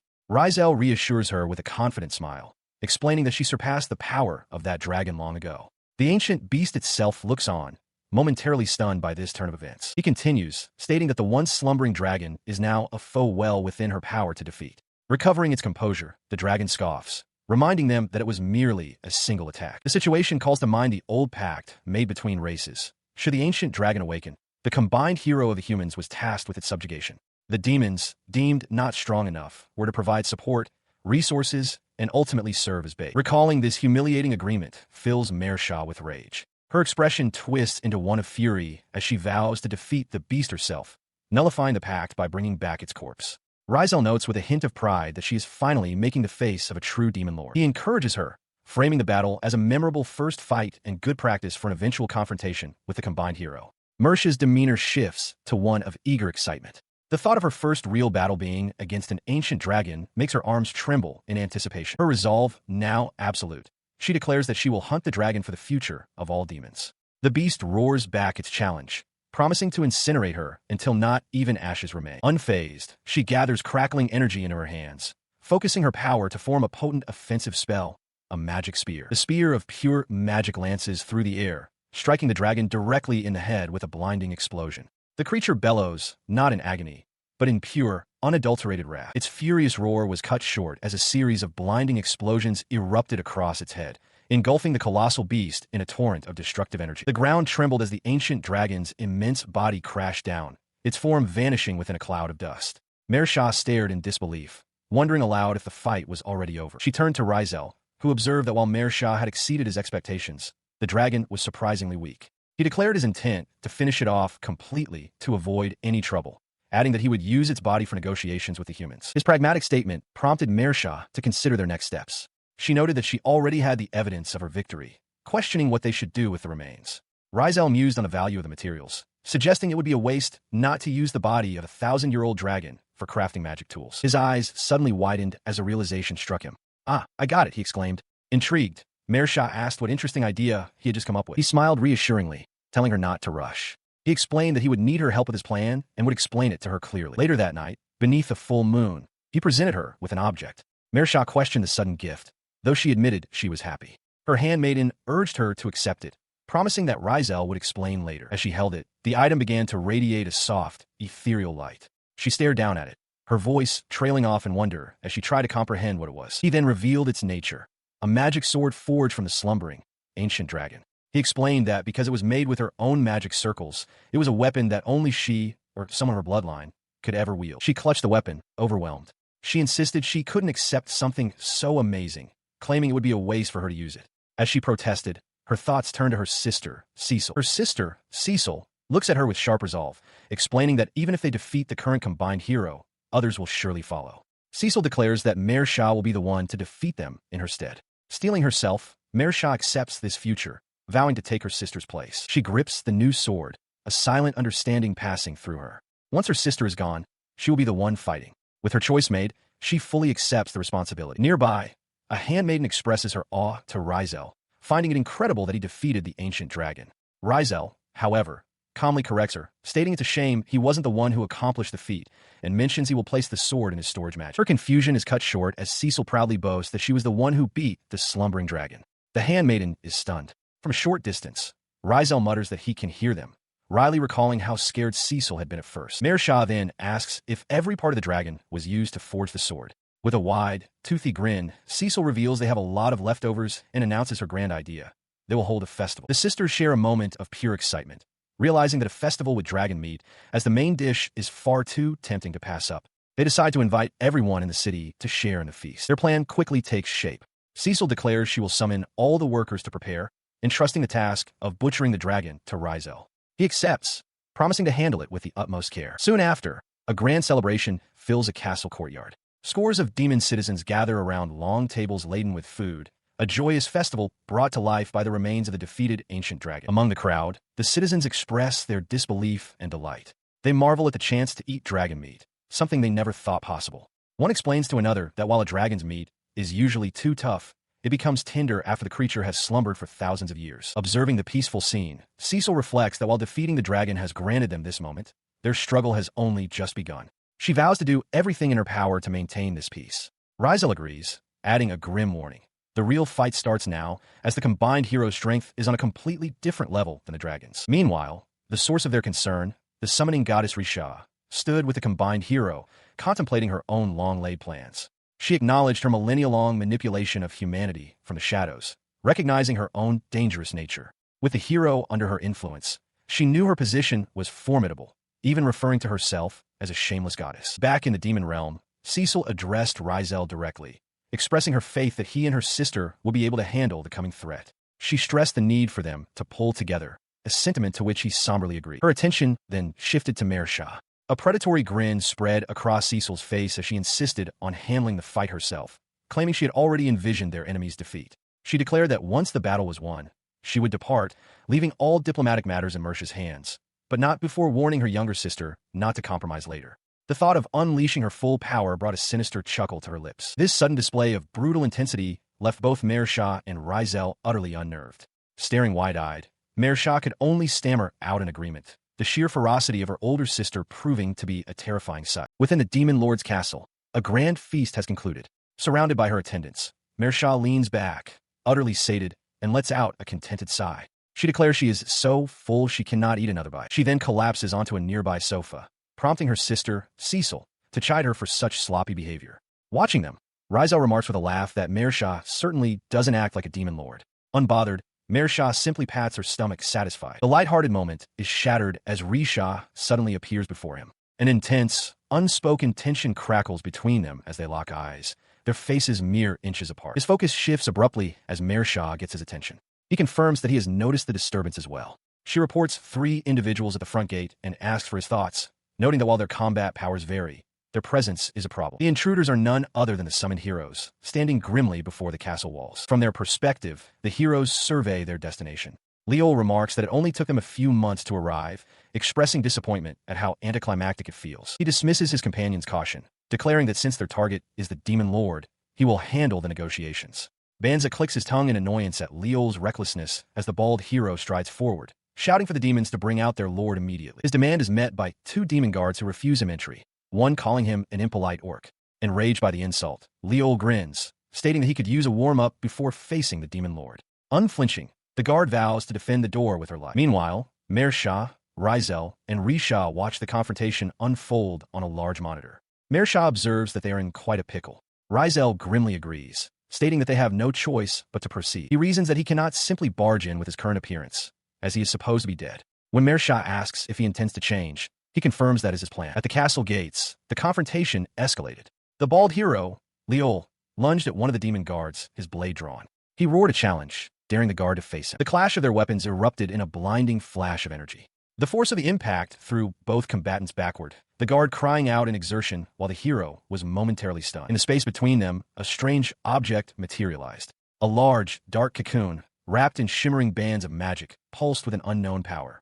The other heroes, Banza and Frodo, watched from a distance, questioning what was happening, while the demon guards stared in disbelief at the sudden magical intervention. From the shadows of the castle gate, the demon Lord Risel emerged, her expression one of cold fury. Beside her stood Risel, his presence dark and imposing. She addressed the intruders with contempt, reminding them they were trespassing in the Demon Lord's castle and that their actions constituted crime. Her powerful aura was immediately apparent to the heroes. Leo recognized her as an upper-class demon, warning Banza that a direct attack would be fatal. The demon guards, flustered by their lord's appearance, apologized and offered to gather troops to eliminate the intruders, but Risel calmly told them it was fine. Seeing an opening, Banza realized this high-level demon might be willing to talk, providing a chance to get some answers. He was about to step forward, but Leo's cynical remark about the demon's arrogance gave him pause. Banza held up a hand, telling his companion to wait, as he had an idea and just needed a moment. He then stepped forward, addressing Risel and Risel directly. He began with an apology for their impolite actions, explaining that as people not from this world, they were unfamiliar with its customs. He stated that they understood she was a superior demon and that they only wanted to know one thing. He politely asked if she would be willing to listen. Behind him, Frodo quietly wondered if this was some kind of battle plan, but Leol advised they should just leave the strategizing to Banza for now.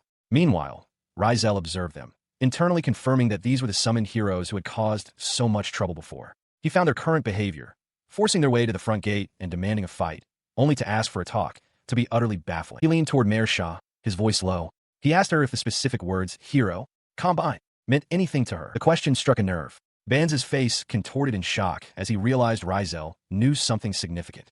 Risel coolly confirmed his knowledge. Mersha, noticing the hero's reaction, whispered to Risel that he seemed to be onto something. Risel agreed, telling her to leave the matter to him. With a nod, Mersha accepted, instructing him to prepare a teleport as they were changing locations. As the teleportation spell began to form, the summoned heroes reacted with alarm. Banza, clenching his fists, tried to reassure himself that the situation was under control, while Frodo demanded to know the meaning of Risel's actions. Their questions were answered not with words, but with a blinding flash of light as the intricate magic circle flared to life beneath them, its runes glowing with immense power. The brilliance subsided, leaving them in an unfamiliar, dark space. Leol, despite the danger, marveled at the complexity of the magic circle, but his awe quickly soured to fury as he realized their predicament. He roared that they had been tricked, a grim conclusion Banza echoed, lamenting that they were foolish to trust the demon's words. His outburst echoed in the vast chamber they now occupied. A commanding female voice cut through the tension, ordering the summoned heroes to lift their heads. They looked up, their expressions a mixture of fear and confusion, to see a young woman with prominent horns regarding them coolly. She formally welcomed them to an audience with the Demon Lord. Standing before them on a raised platform, flanked by Risel, the horned woman spread her arms and made a grand declaration. She was the Demon Lord. The revelation struck the heroes with the force of a physical blow. Leol stared, realizing this was the Demon Lord. Frodo wondered how they had been teleported so completely, while Banza could only process the absurdity of being granted an audience with their supposed enemy. Breaking through his shock, Banza pleaded for answers, desperately asking about the true nature of a combined hero and the real reason for their summoning. The Demon Lord met his frantic questions with a confident smile, offering to tell them everything they needed to know about the world. She began to explain as they were led down a long, imposing corridor. The term combined hero, she revealed, was literal. For decades, summoned heroes like them were merely fodder, sacrificed to create a single, powerful being, humanity's ultimate weapon and the arch-nemesis of all demons. The horrific truth was too much for Leol to accept. He erupted in rage, demanding solid proof against the human kingdom and accusing her of trickery. As Frodo urged him to calm down, Banza's face was a mask of despair. He understood now. He knew it was the truth. His despair was interrupted by the Demon Lord's voice. Mersha, looking down from her seat, acknowledged the heroes' distrust but chided their short tempers, announcing it was now Risel's turn. As Risel stepped forward, Leol and Frodo looked on in confusion, demanding to know who he was. Risel greeted them with a calm smile, noting it had been a while and that they must not recognize him in his current attire. He addressed their unspoken questions, asking what was the matter. The heroes reacted with stunned disbelief. Banza stammered, recognizing him, while Leol exclaimed that he was supposed to be dead. Risel confirmed he had something he wanted them to see. As he held up a small, glowing object, Leol eyed him with suspicion, questioning if this was another trick. Risel simply suggested they confirm it with their own eyes. The device in his hand flared with light, projecting a vision directly into their minds. The scene materialized, a grand office where the king sat behind his desk. Standing before him was a young man with light-colored hair and bandaged eyes, a numerical value of 39,124 floating above his head. The vision was startlingly clear. Banza immediately identified the location as the king's office. Frodo marveled at the intricate details, while Leol, shocked, demanded to know how Risel could possess such knowledge. As they reeled, Mersha watched with a satisfied smile, finding the development convenient. The vision focused on the figure before the king, a person the heroes had never seen within the palace walls. His appearance sparked debate. Banza noted he looked like a normal human, but Frodo remained defiant, insisting he wouldn't be tricked. Risel cut through their confusion, identifying the figure as the combined hero, the result of them all. He then drew their attention to the number, explaining it was the combat power he had read from the hero upon his own arrival in this world. That number, 39124, hung in Frodo's mind. A chilling realization began to form. Why would the kingdom need them if they already possessed someone so powerful? He understood, then, that this must be the fruit of all the heroes who had been summoned and combined over time. His realization sent a shockwave of despair through the group. Banza cried out, understanding that this meant they could never go back to their world. Frodo, utterly defeated, lamented that he would never see his family again. Leol slammed his fist down in rage, cursing the situation. Mersha's voice cut through their anguish, confirming their worst fears. The summoned heroes were nothing but fodder from the very beginning. She elaborated from her throne, her voice laced with a long-held bitterness. For years, she explained, the demons have been suppressed by the overwhelming force and numbers wielded by the humans. This, she declared with finality, was the undeniable truth of their world. Her gaze hardened into one of cold fury. She warned them not to think they would be let off for free. The hatred born from years of torture, the hatred for the pain inflicted upon their families, friends, and companions, all of it demanded retribution. Before her, Banza fell to his knees, his voice cracking as he pleaded for help. He offered anything, to become a laborer, a slave, if only they would be spared. Unmoved, the demon lord glanced past him toward his companions, Leol and Frodo, and coolly inquired about their thoughts on the matter. Leol, his face a mask of desperation, muttered that he just had to go home, no matter what. Frodo joined the chorus, begging for their lives. Together, the three heroes prostrated themselves, their voices echoing in the throne room as they implored the Lord of Demons to show mercy and save them. A slow, chilling smile spread across her face as she looked down upon the groveling man. I see, she purred, her voice laced with malice. In that case, I'll give you your first order. Her command was simple and absolute.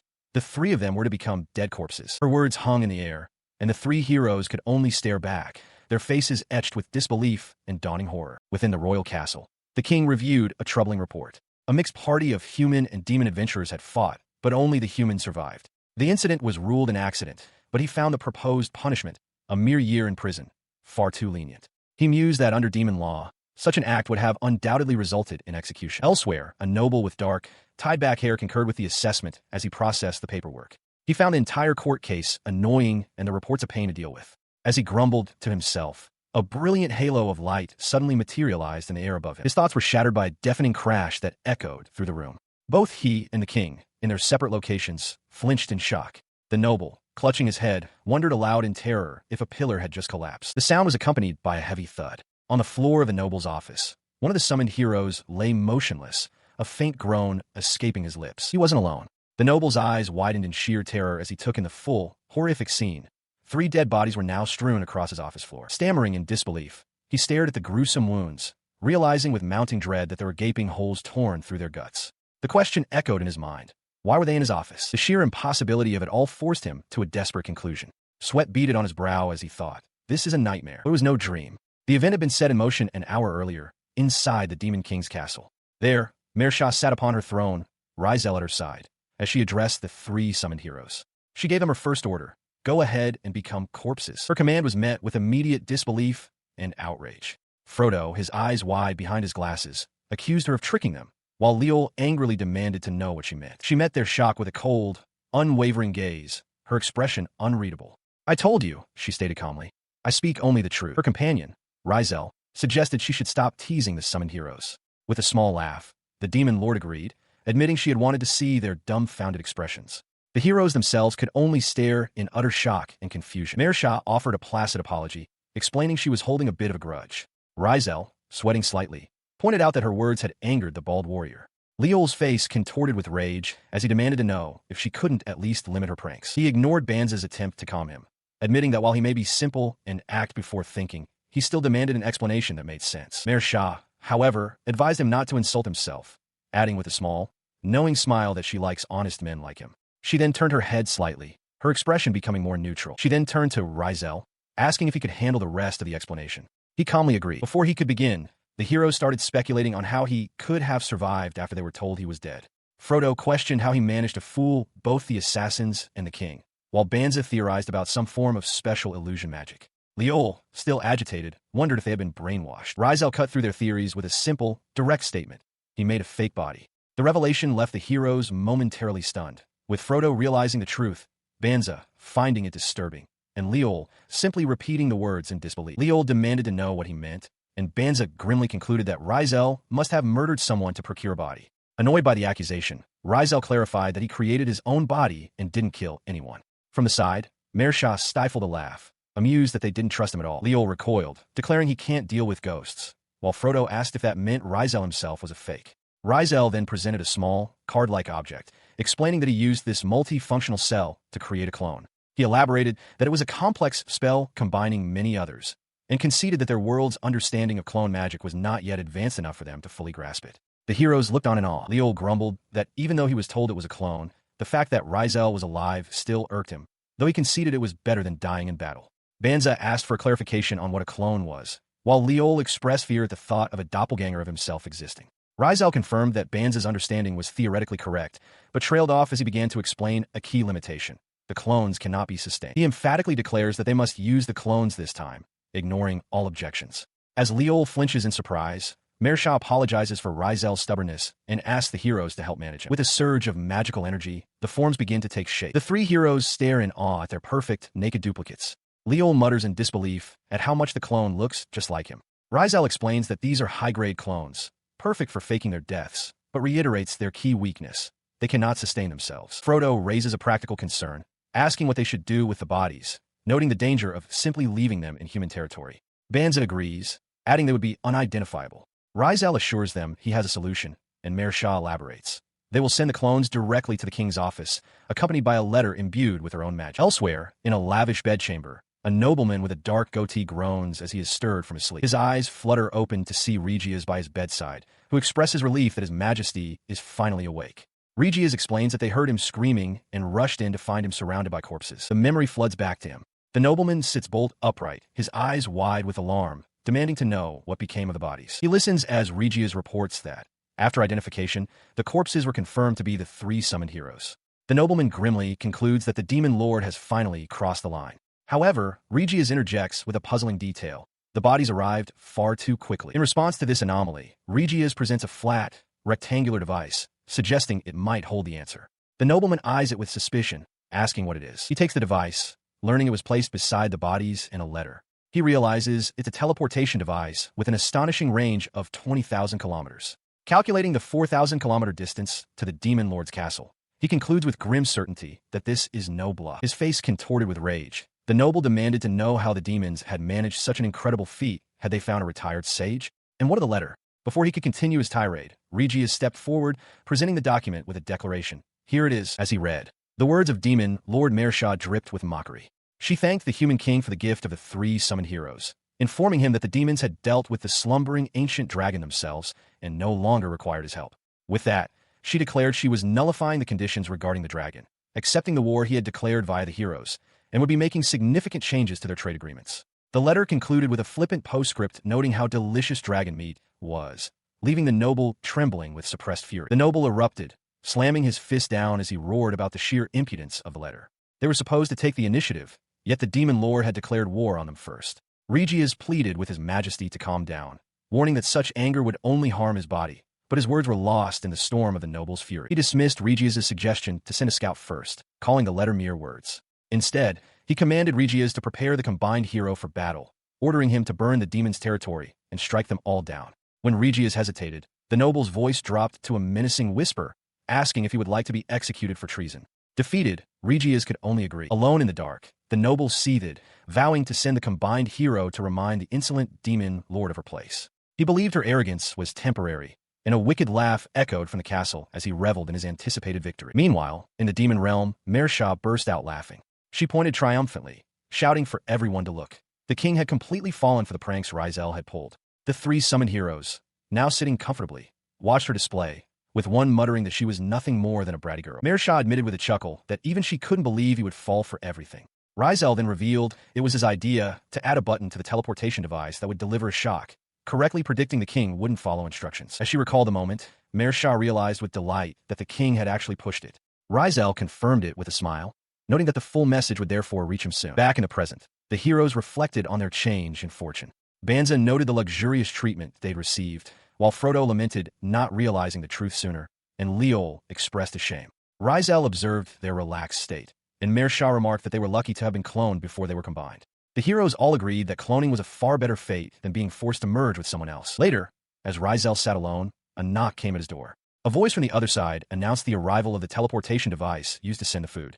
Acknowledging the arrival, Risel simply instructed them to enter. He accepts the letter from Demon Lord Mersha, who cheerfully tells him she'll rely on him again.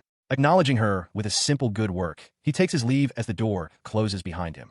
The letter is the only response the humans sent. She sits down with the sealed envelope, her expression turning thoughtful as she wonders what the humans wrote in their reply. Elsewhere, Risel faces the summoned heroes, a confident smirk on his face. When they ask about the letter, he reveals with a sharp grin that the king took the bait, leaving the heroes looking on with anxious expressions. A month passes, In the western Minaris Desert, the human kingdom officially declares war, citing the demon's breach of the Human-Demon Treaty. Their ultimate weapon, the combined hero, is to be deployed with the objective of turning the demon's land into a sea of fire. The declaration weighs heavily on the summoned heroes. Leol observes that the war is finally starting. Frodo admits he's never been so nervous, and Banza confesses that this will be his first time fighting an opponent stronger than himself. Mersha, having heard Risel's assessment of the situation, looks at him with a questioning gaze, asking what he means. He responds coolly, dismissing her unspoken concerns by stating that it's not as if she'll even have a chance to shine in the coming battle. His confident, almost dismissive, remark leaves the three heroes utterly bewildered, unable to comprehend his meaning. He elaborates on his strategy,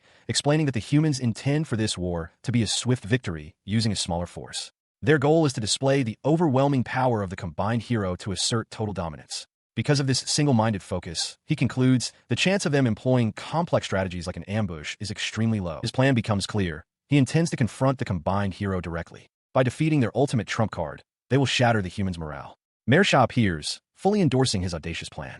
The heroes, however, are stunned into disbelief, realizing the immense risk he is proposing. His audacious declaration hung in the air, his silhouette looming behind the demon Lord Mersha. He would fight the combined hero on his own. Mersha, her expression hardening with resolve, seemed to accept the weight of his words. Under the light of a full moon, Risel stands before a grand castle, contemplating his preparations. He murmurs to himself that this should suffice.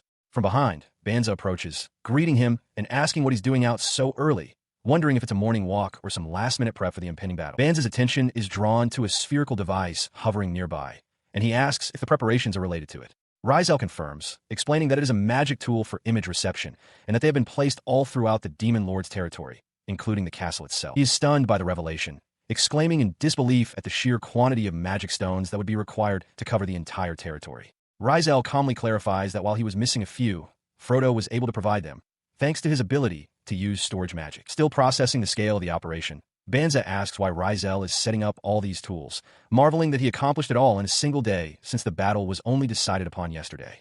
With a confident smile, Risel reveals his plan.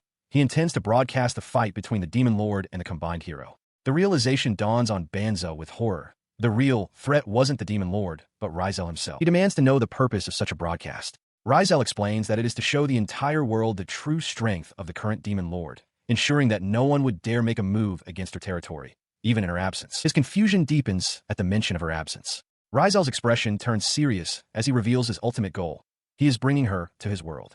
There is someone there he needs to defeat. The revelation strikes Banza with the force of a physical blow. He breaks into a cold sweat, struggling to comprehend the existence of an enemy that even Risel cannot defeat, a foe beyond the capabilities of the summoned heroes. Despite his shock, Banza offers his help with the plan. As Risel walks away, thanking him, Banza murmurs his relief that they did not have to fight one another. Elsewhere, by a vast, desolate shore, Serena holds a magical device to her lips, its surface crackling with energy. She performs a quick sound check, her voice echoing slightly across the landscape. She begins her address, her voice booming out to all demons. She announces that the long-awaited fight between the Demon Lord and the combined hero is about to begin. With great fanfare, she declares that in the west of the Melina's desert, the days of oppression will finally end. Introducing herself as Serena, the Demon Lord's close guard, she confirms she will be commentating on the event. From a balcony, Mersha and her handmaiden watch the broadcast, the latter confirming that it is live. She observes the opposing army, noting their numbers are fewer than anticipated. Risel explains that this is partly due to their underestimation of demon strength and the sudden declaration of war. On the field, the combined hero scoffs, remarking that facing only two opponents is a clear sign of being underestimated. He then calls out to the Demon Lord by name, "Yo, Mersha," adding with a smirk that it has been some time, and she has become quite the woman. His tone turns dismissive as he claims his heart remains unmoved by someone whose name he can't even recall. He wonders aloud about the goddess's absence, arrogantly asserting that he alone is more than sufficient for this task. Back with the Demon Lord, Risel asks if she can sense the goddess. Mersha confirms her presence, but observes that she isn't prepared for battle, likely viewing the confrontation as dull. This leads her to a sudden realization. The city must be empty. The meaning behind her words, an empty city, causes Risel to pause. He suddenly recalls something important and, with a sheepish apology for his clumsiness, asks if he can entrust the battle to her. Mersha eyes him suspiciously, accusing him of scheming once more. She sighs, a hint of exasperation on her face. Resigned, she tells him to just go, correctly assuming he would leave no matter what she said. With a smile, he tells her he will look forward to it and departs. Mersha waves him off nonchalantly, confidently stating that the fight will be concluded by the time he gets back. Her opponent, noticing she is now alone, taunts her, asking if she plans to face him by herself. He adds that he wouldn't mind if she brought all her forces against him. The demon lord erupts in laughter, baffling the hero. She mocks his inability to perceive the vast difference in their power, finding it hilarious that she once feared such a small fry. As she speaks, small, dark wings sprout from her back. She inwardly mocked the hero's weakness, finding it amusing that he fell for her provocation so easily. Enraged by her taunts, the combined hero declared that he would finish this himself, ordering his companions to stay back. From the sidelines, they voiced their assent. The hero's declaration was met with a ferocious promise from the demon lord, who snarled that this would be his final day. He returned the sentiment with equal intensity, his face set in a determined grimace. He wasted no time, lunging forward with his sword held high. Boasting that he would end the fight in 10 seconds, he unleashed a blindingly fast slash of energy. Mersh's eyes widened in apparent surprise at the speed and power of the assault. The powerful strike landed, engulfing Mersh's position in a massive explosion of light and force.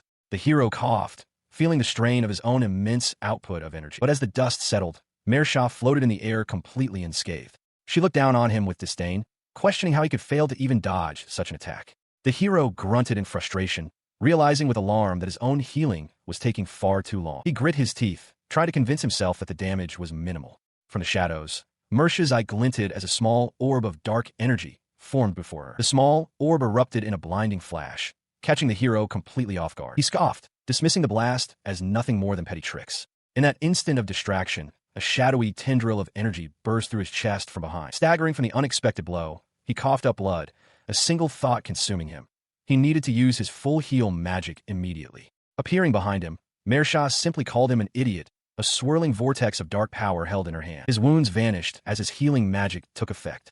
He turned, furious, demanding to know how she dared.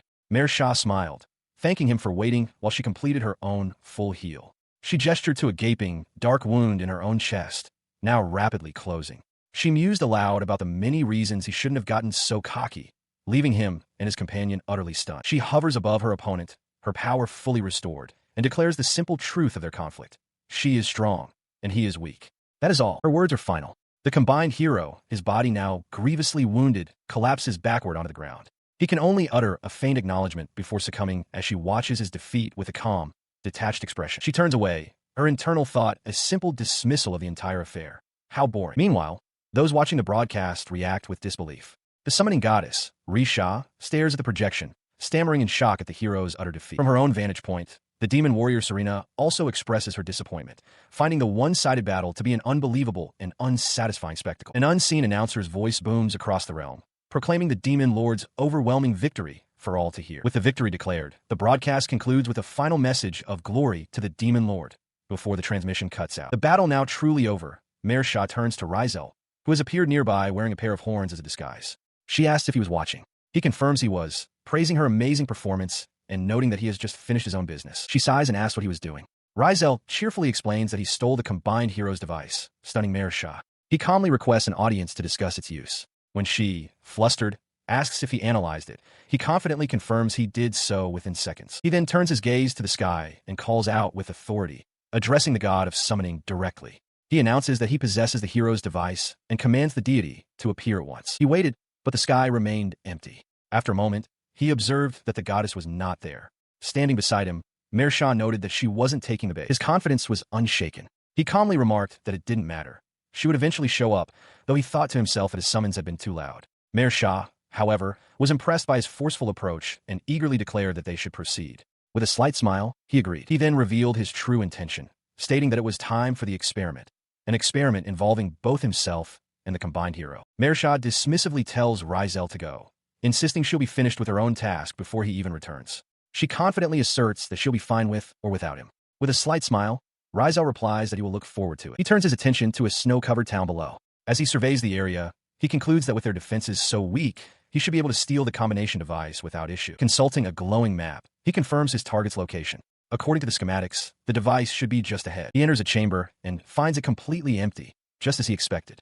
The device rests on a pedestal, unguarded. He scans the room, finding no traps, and wonders if this is due to carelessness or simple arrogance. He takes the object, noting that he acquired it far too easily. When no alarms or defenses are triggered, he decides to use the spare time to analyze it. A slow smile spreads across his face as he realizes its potential, deeming it a useful tool. His task complete, he finds Mersha, who has just finished her own battle. She asks if he saw her fight, and he confirms that he did, complimenting her. When she asks what he was doing, he nonchalantly reveals he was stealing the combination device, stunning her into silence. He suggests they calm down and find an audience, then asks if she wants to use the device on something immediately. Flustered, she agrees to a detailed analysis, stating that it's no problem. His voice then rings out across the desolate landscape, calling to an unseen entity.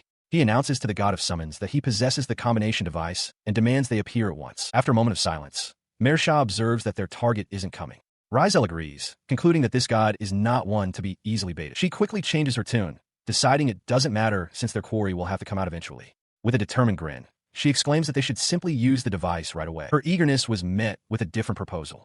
Risel looked away from her, stating that the experiment with the combination device would proceed, but with himself and the combined hero. Hearing this, Mersha's expression fell into one of quiet confusion. She questioned why the experiment wouldn't be with her. She pressed the point, suggesting it would be better to use the device on her instead. In response, Risel explained the device's true function. It absorbs the magic power from one individual and transfers it to another, increasing their maximum capacity. He looked at her pointedly, asking if she truly didn't realize the implication of his explanation. Mersha could only stare back, still perplexed. Seeing her continued confusion, he stated plainly that in terms of raw maximum capacity, she was far superior to him. The realization finally struck Mersha, who asked in disbelief if she was truly stronger. He confirmed it with a smile, revealing his true desire. He wanted someone who could fight alongside him, someone with the potential to become even stronger, strong enough to surpass him. The thought of surpassing Risel left Mersha momentarily stunned. As she began to understand, he clarified his motive was not simply to test the device, but to empower her so she wouldn't get in his way. He then leaned closer, revealing one final secret. The device holds a connection between the summoning goddess and the magical mind serpent. Risel explains the function of the artifact to a stunned Mersha, revealing it's connected to the goddess Risha and allows for mental manipulation. Citing his superior skill in that area, he confidently suggests he should be the one to wield its power. She grimaces, clearly stressed by the proposition.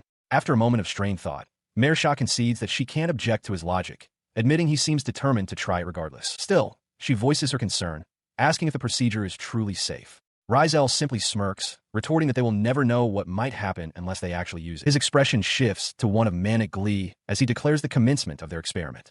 He muses aloud that his sister, Cecil, would be overjoyed by such an event before announcing it is time to begin. He activates the device. His gaze locks onto the image of his target, an elderly, regal man lying in a deep trance. A brilliant light erupts around Risel as he grunts, channeling the immense power. The resulting flash is so intense that Mersha is forced to shield her eyes. Risel, however, remains calm, closing his eyes to assess the connection. He confirms to himself that the activation was successful and, crucially, that his own personality remains in control. Mersha anxiously asks for a status report. He opens his hands, which now glow with an overflow of mana, and explains that while the power is immense, he is able to suppress it. With a confident smile, he declares the experiment a success. Her jaw drops in utter disbelief. Pointing at him with both hands clenched in a fist, she shouts, stunned that he actually managed to pull it off. Their moment is interrupted by the arrival of an armored figure. Mersha turns, wondering if it is the enemy troops captain. Risel casually confirms her suspicion, but the captain himself looks on with a grim expression, muttering that this is not what he expected. His grim look twists into one of pure horror as he recognizes the artifact in Risel's possession. He demands to know why that item is here. Risel calmly informs the foolish human that they stole it, prompting the captain to cry out in disbelief, insisting it should have been secured in the deepest parts of the palace. He stands his ground as a disembodied voice addresses him directly. A scroll, glowing with faint magic, materializes in the air before him. The voice instructs him to take this message to his king. The voice belongs to the goddess Risha, who, from a remote location, delivers her ultimatum. It is, she declares, a final warning for the humans to surrender. Upon receiving the scroll, the captain's composure shatters. A wave of pure terror washes over him as he realizes the consequence of this task. He knows that if he presents this to the king, he will be tortured and killed for his failure. Seeing his fear, Risel speaks up, casually threatening to send the captain's head to the kingdom as a bonus if he's too afraid of his king. The captain flinches, exclaiming that he understands. Mersha then interjects with an offer, promising that they will help him before he can be executed, just as they did for the summoned heroes. She pleads for him to come with them, causing the terrified captain to turn and flee. He shouts a frantic order to his bewildered soldiers. Retreat. Don't think, don't ask.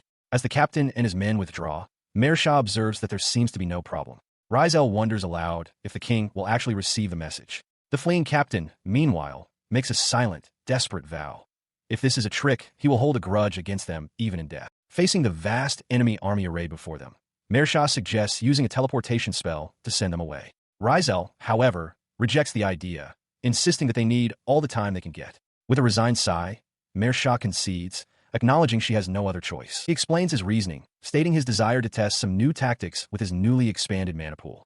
Mersha listens intently, her expression thoughtful as she processes his plan. She pouts, complaining that it isn't fair for him to get all the new abilities, especially since she was the one who defeated the combined hero.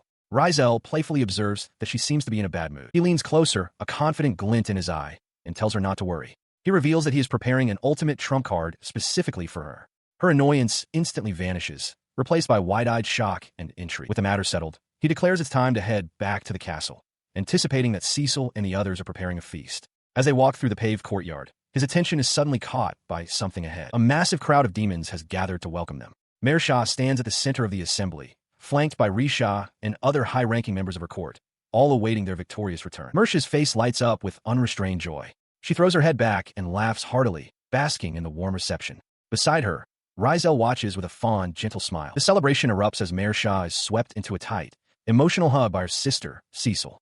Around them, Serena, Risha, and the other demons cheer and laugh. In the crowd, a young demon boy looks on, utterly bewildered by the scene. A demon chef, beaming with pride, presents an enormous platter bearing a massive roast. Mersha and Cecil stare at the feast with wide, hungry eyes as Risel looks on, a content expression on his face. He watches the lively celebration from a slight distance. Later that night, the festivities have ended. Tucked into a large bed, Mersha quietly calls out to her sister, Cecil, who lies beside her. She listened as her sister, Cecil, spoke with a lingering sense of disbelief. Cecil affirmed that Mersha had indeed defeated the combined hero, her voice a mixture of awe and shock. Her gaze then felt her own hand, resting on the bedsheets. She marveled aloud that it was with that very hand she had accomplished such a feat. She confessed that, in truth, the experience had been terrifying. A tremor still ran through her, a lingering echo of the fear she had felt as she fought. In response, Mersha gently took her sister's trembling hand. She reassured Cecil, telling her that with that hand, the proud hand of a demon lord, she had protected their people and their country. It was a single, yet extremely important, step forward. Looking into her sister's eyes, Mersha made a vow. Regardless of how close or far Risel might be, they would protect this place together, with Cecil's strength as well. Unbeknownst to them, just outside the chamber door, Risel leaned against the wall, having overheard their heartfelt pledge. He quietly affirmed their resolution to himself, vowing that they would indeed protect this country and this world together. At the base of a grand staircase within the demon lord's castle, a crowd of soldiers watches with apprehension. A figure with a single horn, Cecil, kneels at the bottom, while demon lord Mersha prepares to address them from the top. Her voice rings out, demanding silence. Mersha announces that although the threat of the combined hero has passed, they must remain vigilant. She declares her plan to travel to another world to train alongside Risel, the hero from beyond the horizon. Cecil remains with her head bowed, sensing the unease spreading through the ranks. The soldiers murmur among themselves, their expressions filled with concern over their lord's impending departure. At Mersha's command, Cecil rises. The demon lord then reassures her subjects, telling them not to worry, for she has left all her wisdom in the hands of someone else. She proudly announces that all authority will be transferred to her sister, Cecil, during her absence. Mersha candidly admits, to Cecil's visible annoyance, that while her sister is still in training, her political skills are far superior. She then challenges the crowd for any objections. With the matter settled, Mersha prompts her sister to greet the assembly. Cecil steps forward and addresses them directly, stating that she is not as naive as her sister and expects them all to work relentlessly toward their goals in the demon lord's absence. Her eyes snap open, her expression hardening into an intimidating glare as she punctuates her command with a sharp, "Got it." The sudden intensity catches Mersha by surprise, and she nervously suggests her sister act with a bit more moderation. The soldiers, however, are completely cowed, stammering their hasty agreement in unison. A few days later, the scene shifts dramatically. Mersha stands on the surface of a vast ocean, looking windswept and annoyed. She asks Risel why they are in the middle of the ocean, and he replies that it is to learn self-strengthening spells. She questions the location for such training. He simply confirms it is the right place and advises her to step back a little. He began to channel his power, a brilliant ring of light materializing around his feet. Mersha watched with a focused expression, thinking to herself that for once, Risel was taking a considerable amount of time to cast a spell. The light suddenly erupted in a blinding flash. Mersha's eyes widened in disbelief, her jaw slack as she stammered, "Wah, Dr. Thrall." As the light subsided, it revealed a colossal, powerfully built dragon standing in Risel's place. Mersha recoiled in shock, shouting in alarm, "A dragon!" The creature's draconic head turned towards her, its voice surprisingly calm as it spoke. "Glad you asked." Her initial terror giving way to curiosity, Mersha questioned if having such a massive body would make it harder to cast spells. Her own questions sparked a sudden, shocking realization. She understood now. This transformation was what he meant by a self-strengthening spell. As this thought crossed her mind, the dragon began to gather a formidable amount of energy, forcing Mersha to grunt and brace herself against the overwhelming pressure. The demon lord Mersha observes Risel, questioning if he has reverted to his human form. He calmly invites her to examine his body's structure more closely, a suggestion that leaves her momentarily perplexed. Her confusion gives way to understanding as she senses the lingering attributes of a dragon in the magic particles surrounding him. She deduces that he used a humanization technique, asking with astonishment if he managed to transform into both a human and a dragon simultaneously. He presses for more information, asking about the pros and cons of such a dual state.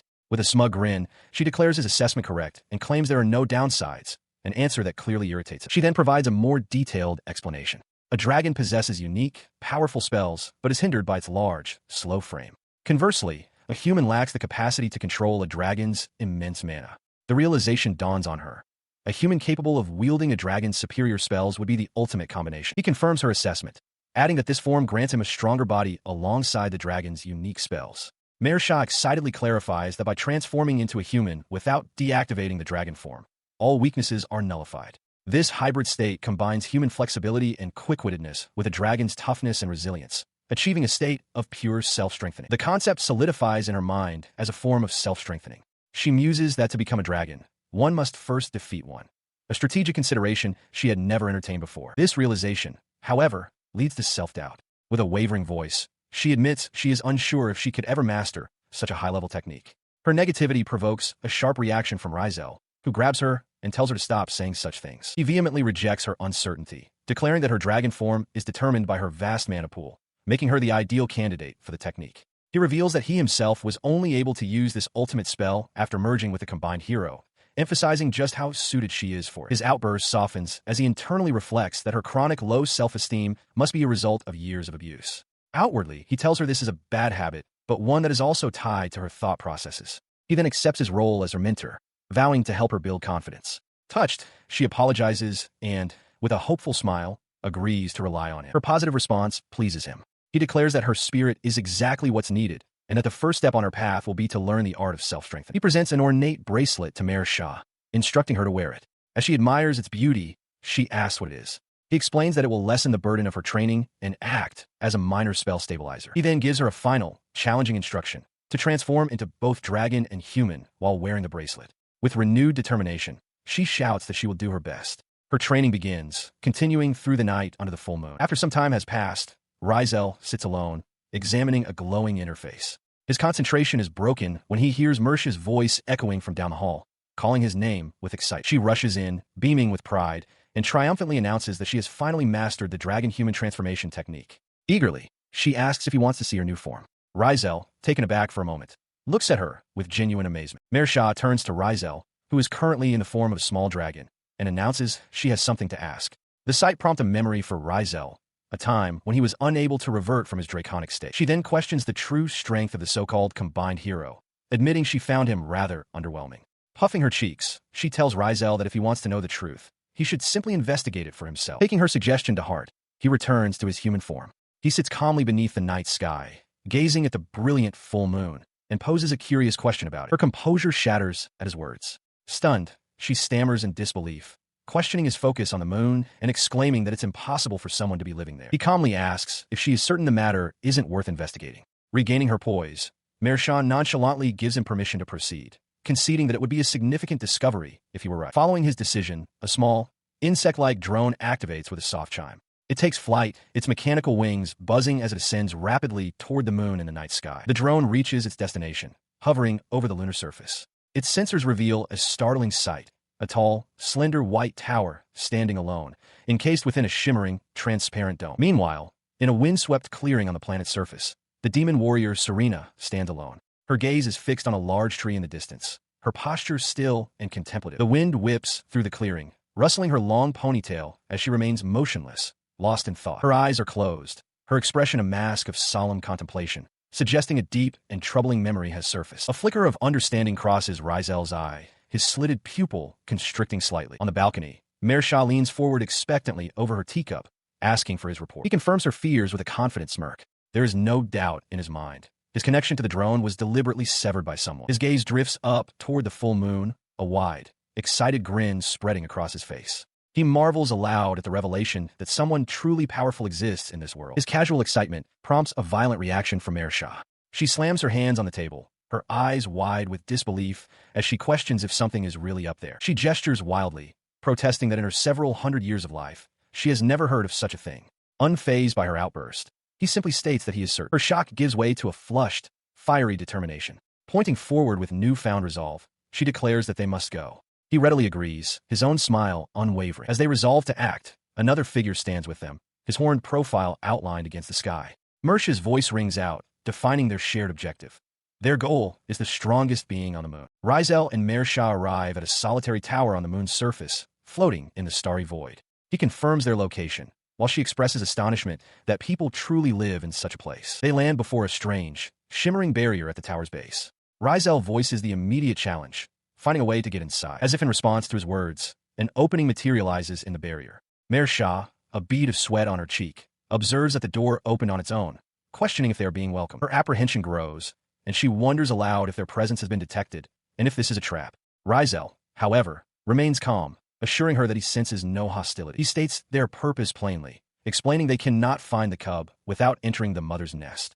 With a decisive tone, he says they must go inside, and Mersha hesitantly agrees. Just as they are about to proceed, Risel comes to an abrupt halt. Confused, Mersha looks up at him from behind and asks why he has suddenly stopped. He doesn't answer, but her own senses provide the reason. She detects the impossible, the presence of air and the distinct smell of grass. Her confusion erupts into utter shock as she looks up to see a bright blue sky, fluffy clouds, and a distant tree. She cries out in disbelief. The view expands, revealing a vast, windswept field of green grass stretching out before them, an entire landscape contained within the lunar structure. Risel identifies the powerful magic at work, spatial creation. Mersha is stunned, remarking on the immense amount of mana such a spell would require, and marveling that such a powerful individual exists. He and Mersha stood in the vast, grassy expanse when a voice suddenly called out, demanding to know their business. Risel's gaze sharpened as he turned toward the unseen speaker. He realized it wasn't a person, but something else entirely. A young man with prominent horns appeared, remarking that it wasn't worth the trouble to go outside. Mersha pointed out that he was the one who had let them in. Risel's eyes narrowed. He identified the being as a humanoid dragon, confirming his suspicion that this was no ordinary individual. The horned man sighed, placing his hands behind his head with a look of mild annoyance. He decided to rephrase his query, asking them directly one more time what they were there for. In response, Mersha stepped forward, a wide, predatory grin spreading across her face. She declared that she was looking for someone strong and issued a direct challenge. He should have a bout with her. Her sheer audacity left the horned man momentarily speechless. His shock quickly melted into laughter. He complimented her straightforward nature, admitting he liked that she declared her intent rather than launching a surprise attack. A flustered Mersha pressed him for an answer, asking if he accepted. As this exchange unfolded, Risel's gloved hand tightened into a fist. He then stepped forward, positioning himself before Mersha. With a calm but firm tone, he addressed both of them, asking who would be going first. Behind him, Mersha looked on, a thought crossing her mind. This man, Risel, was truly strong. Facing the horned warrior, Risel and Mersha stand ready. Risel announces their decision. They will accept his offer and attack together. The dragonoid's eyes widen with manic glee, and he declares that for the first time in 1,000 years, he will finally have some fun. He then launches himself into the air, hovering in the distance. Mersha states that she won't be holding back. With a grin, the dragonoid asks if they should begin, while Risel observes that his opponent seems to be enjoying himself. In response, Mersha unleashes a blinding flash of magical energy. The blast erupts around the dragonoid, sending him hurtling backward through the air as he braces against the concussive force. The warrior instantly closes the distance, appearing directly before Mersha with his fist drawn back. Dismissing her attack as too slow, he throws a powerful punch that connects with a deafening boom, but the blow is intercepted. Risel now stands between them, his hand stopping the punch.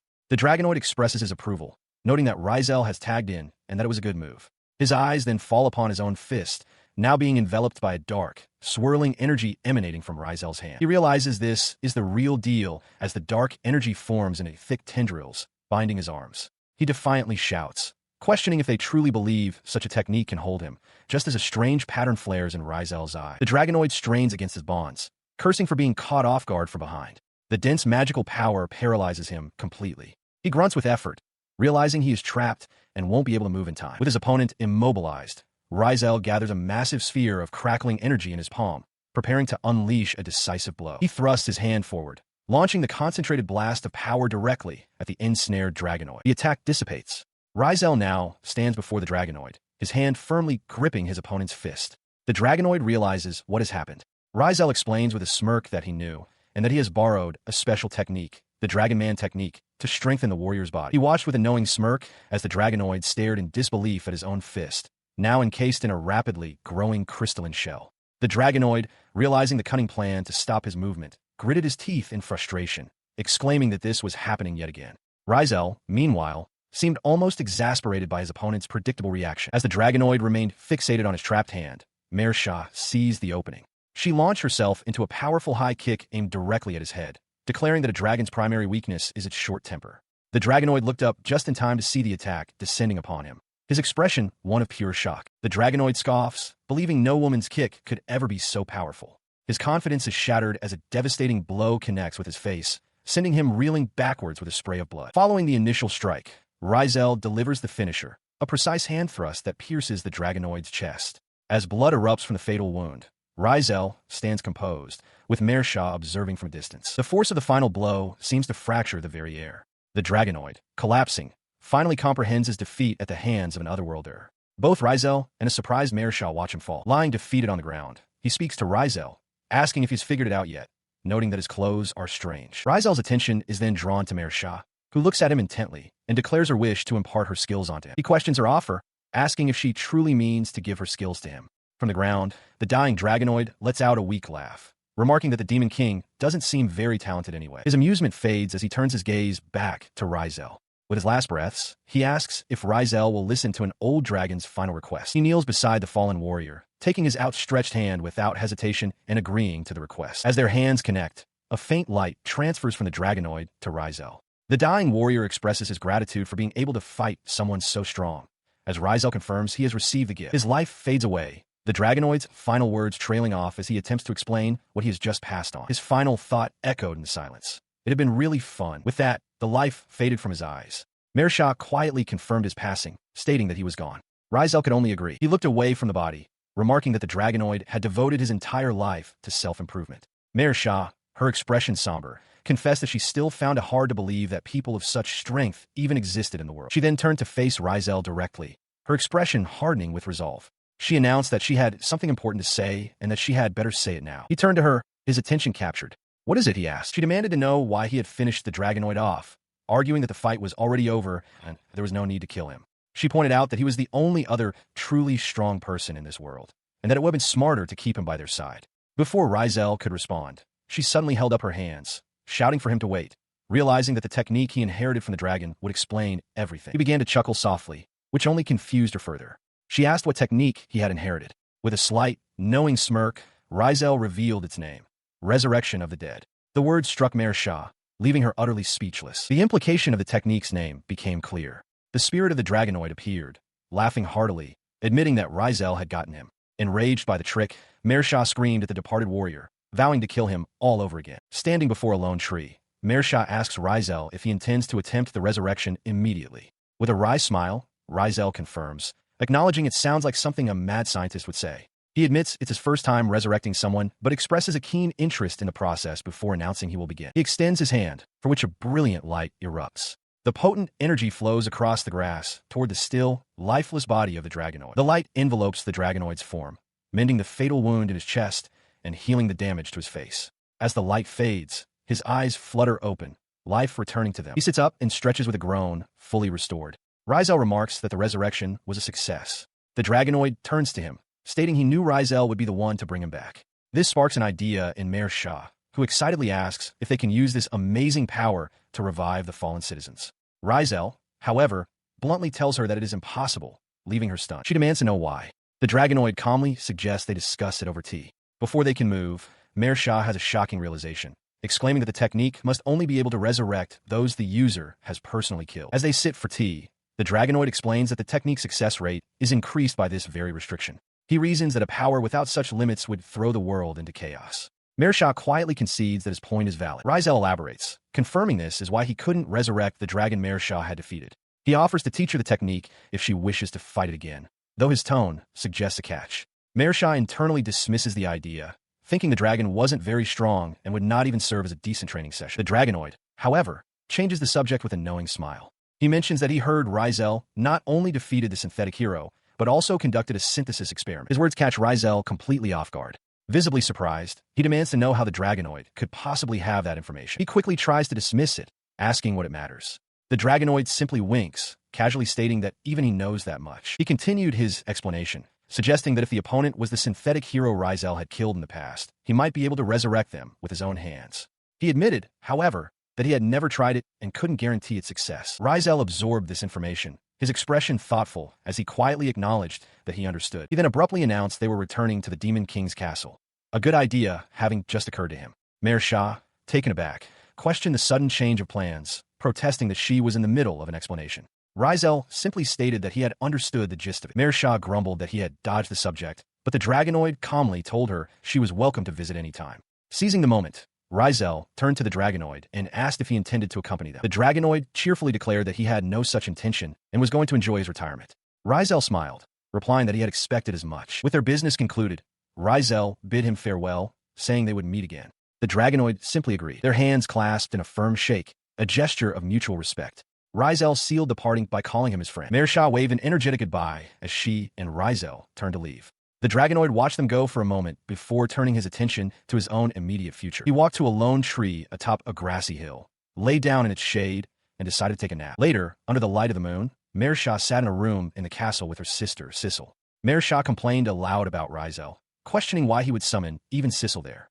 Her sister, however, seemed unbothered, expressing that she was looking forward to whatever was about to happen. She and her sister, Risel, stare in stunned silence as Risel appears in the doorway. He offers a calm apology for keeping them waiting. Risel's attention, however, is not on the sisters. He stands before an elderly demon man, whose eyes well with tears as he recognizes his granddaughters. The man whispers the word, "Grandfather." The man's voice, filled with emotion, calls out to both Mayor Shah and Risel. Overwhelmed, Mayor Shah can only stammer that this cannot be happening. Her mind flashes back to a memory from long ago. She recalls her grandfather's gentle touch and his voice, instructing her and Risel to listen closely. In that memory, he looked down at them both, his young granddaughters, and imparted a crucial piece of wisdom.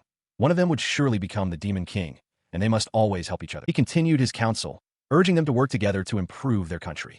He reminded them that when times are painful, they should lean on the many people they can rely on. The memory fades, and in the present, the sisters collapse into their grandfather's embrace, tears streaming down their faces. He holds them tightly, remarking on how much they have grown and admitting how much he missed them. Pulling back slightly, Mayor Shah, still crying, asks how this is possible, reminding him that he was defeated by the synthetic hero. Her grandfather simply turns his gaze toward Risel and explains that it was he who resurrected him. Risel acknowledges this with a calm expression, stating that it is now time to explain the full course of events to the former Demon King. As the explanation begins, the former king is struck with disbelief, exclaiming in shock when he learns that Mayor Shah was the one who defeated the synthetic hero. Beside him, Mayor Shah beams with pride. He processed the information, his hand to his chin, and asked if absorbing the synthetic hero meant Risel was now treated as the same person.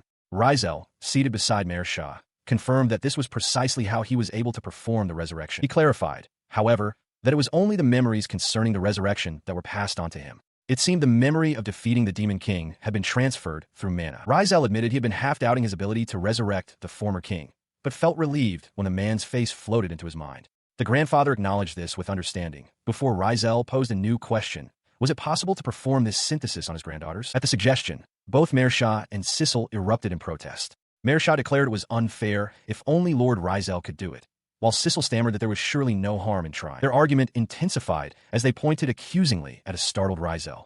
Risel argued that since the synthesis was proven safe, it would be a good thing for them to become stronger. Mayor Shah agreed emphatically, adding that while Risel might not be skilled at mental manipulation, this was an entirely separate issue. He calmly countered their excitement, reminding them that the synthetic hero was a mortal enemy to all demons. He asked if they truly had no resistance to the idea of making such an enemy part of their very being. Risel's serious expression vanished, replaced by a wide grin. She declared that compared to the prospect of becoming stronger, such a concern was trivial. Mayor Shah voiced her agreement as their grandfather chuckled, apologizing to Risel for his granddaughter's zealous nature. Convinced by their resolve, Risel relented and agreed to begin the synthesis. The sisters cheered in triumph. Moments later, Risel clenched her fists, feeling an incredible power overflowing from within her. After the procedure, the former Demon King approached Risel with a serious question. He asked why, truly, he had been brought back to life.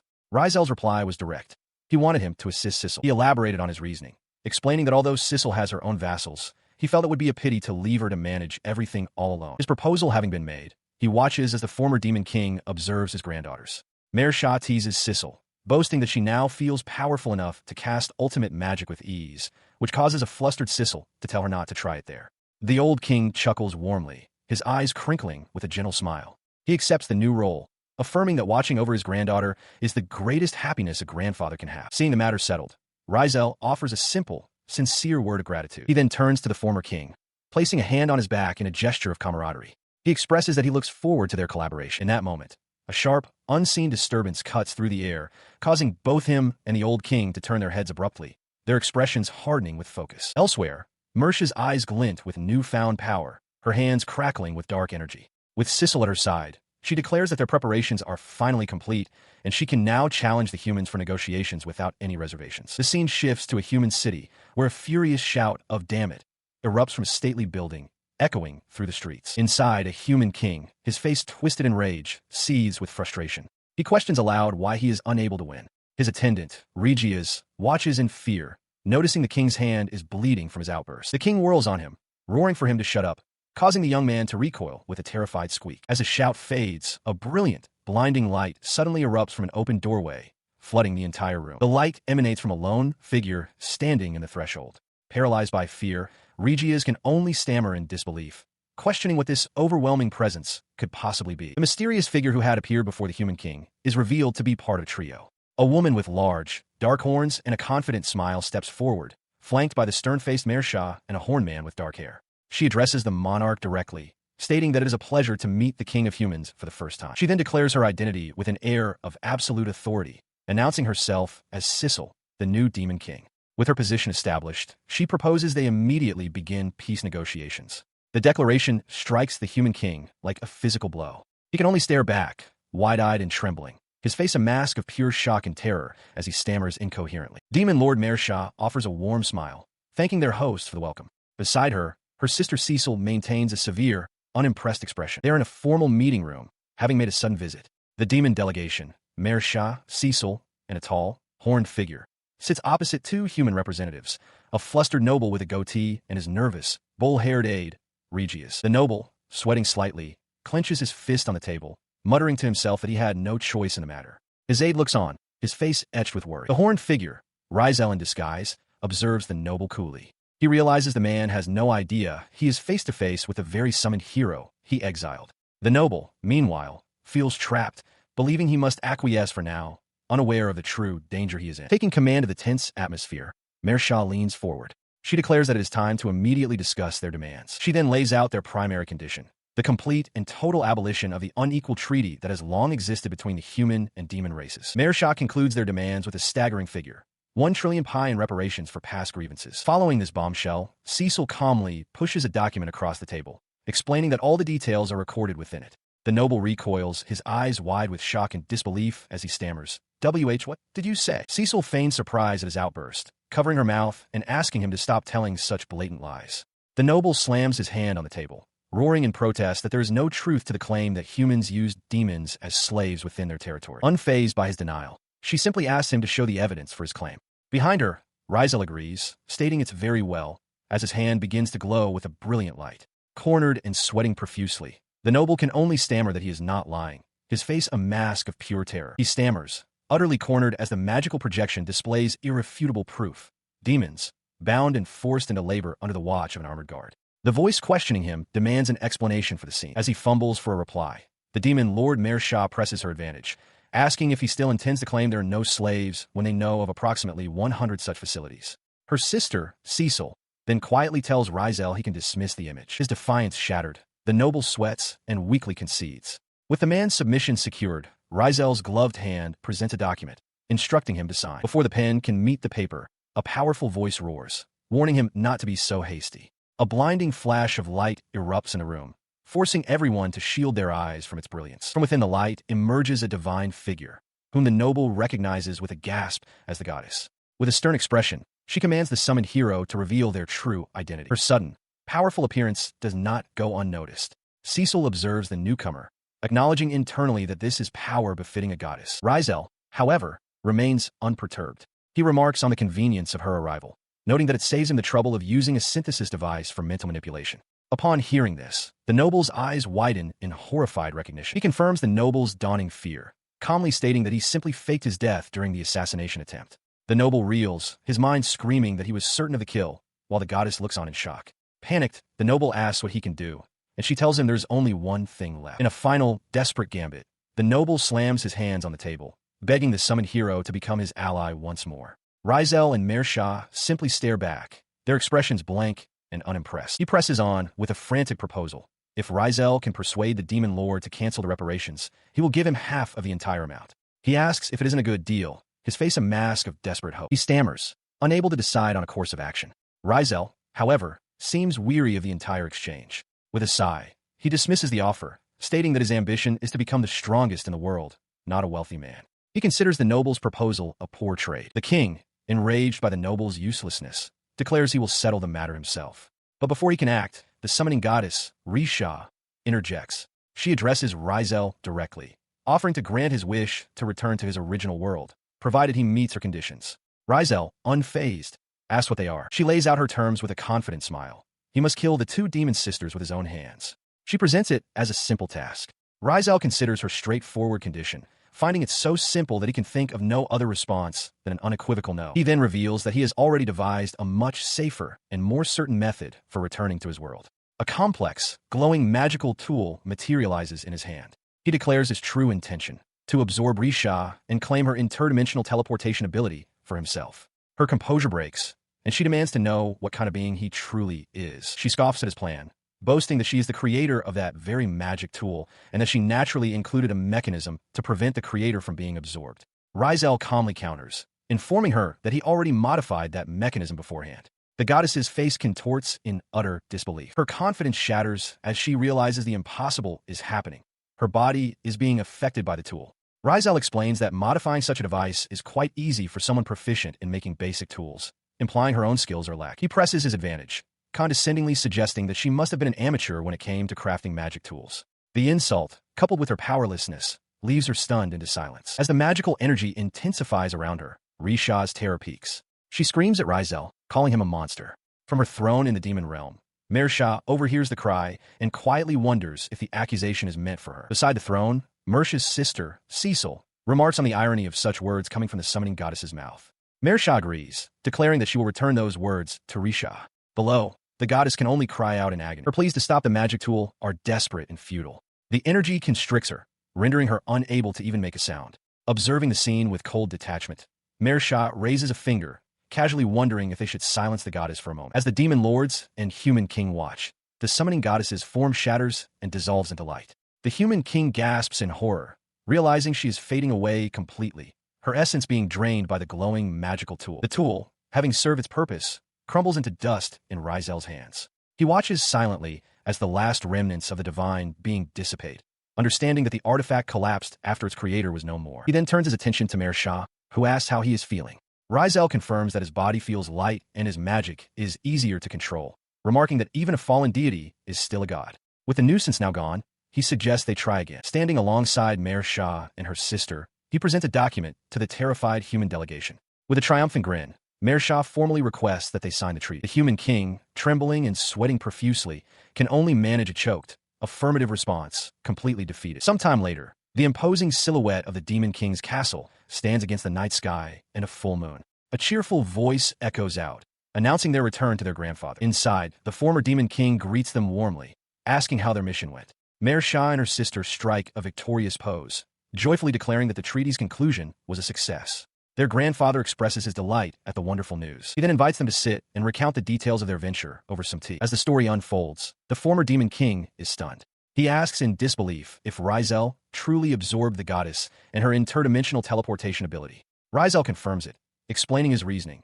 With that power, he could return periodically, and Mersha could visit her sister and the others. The old demon's shock gives way to a warm, please smile. He acknowledges the truth in Risel's logic, calling it good news and a rather stylish way of thinking, as his granddaughters look on happily. The former demon king watched as Mersha turned to Risel with a question. She asked if he intended to send the other summoned individuals back to their original world.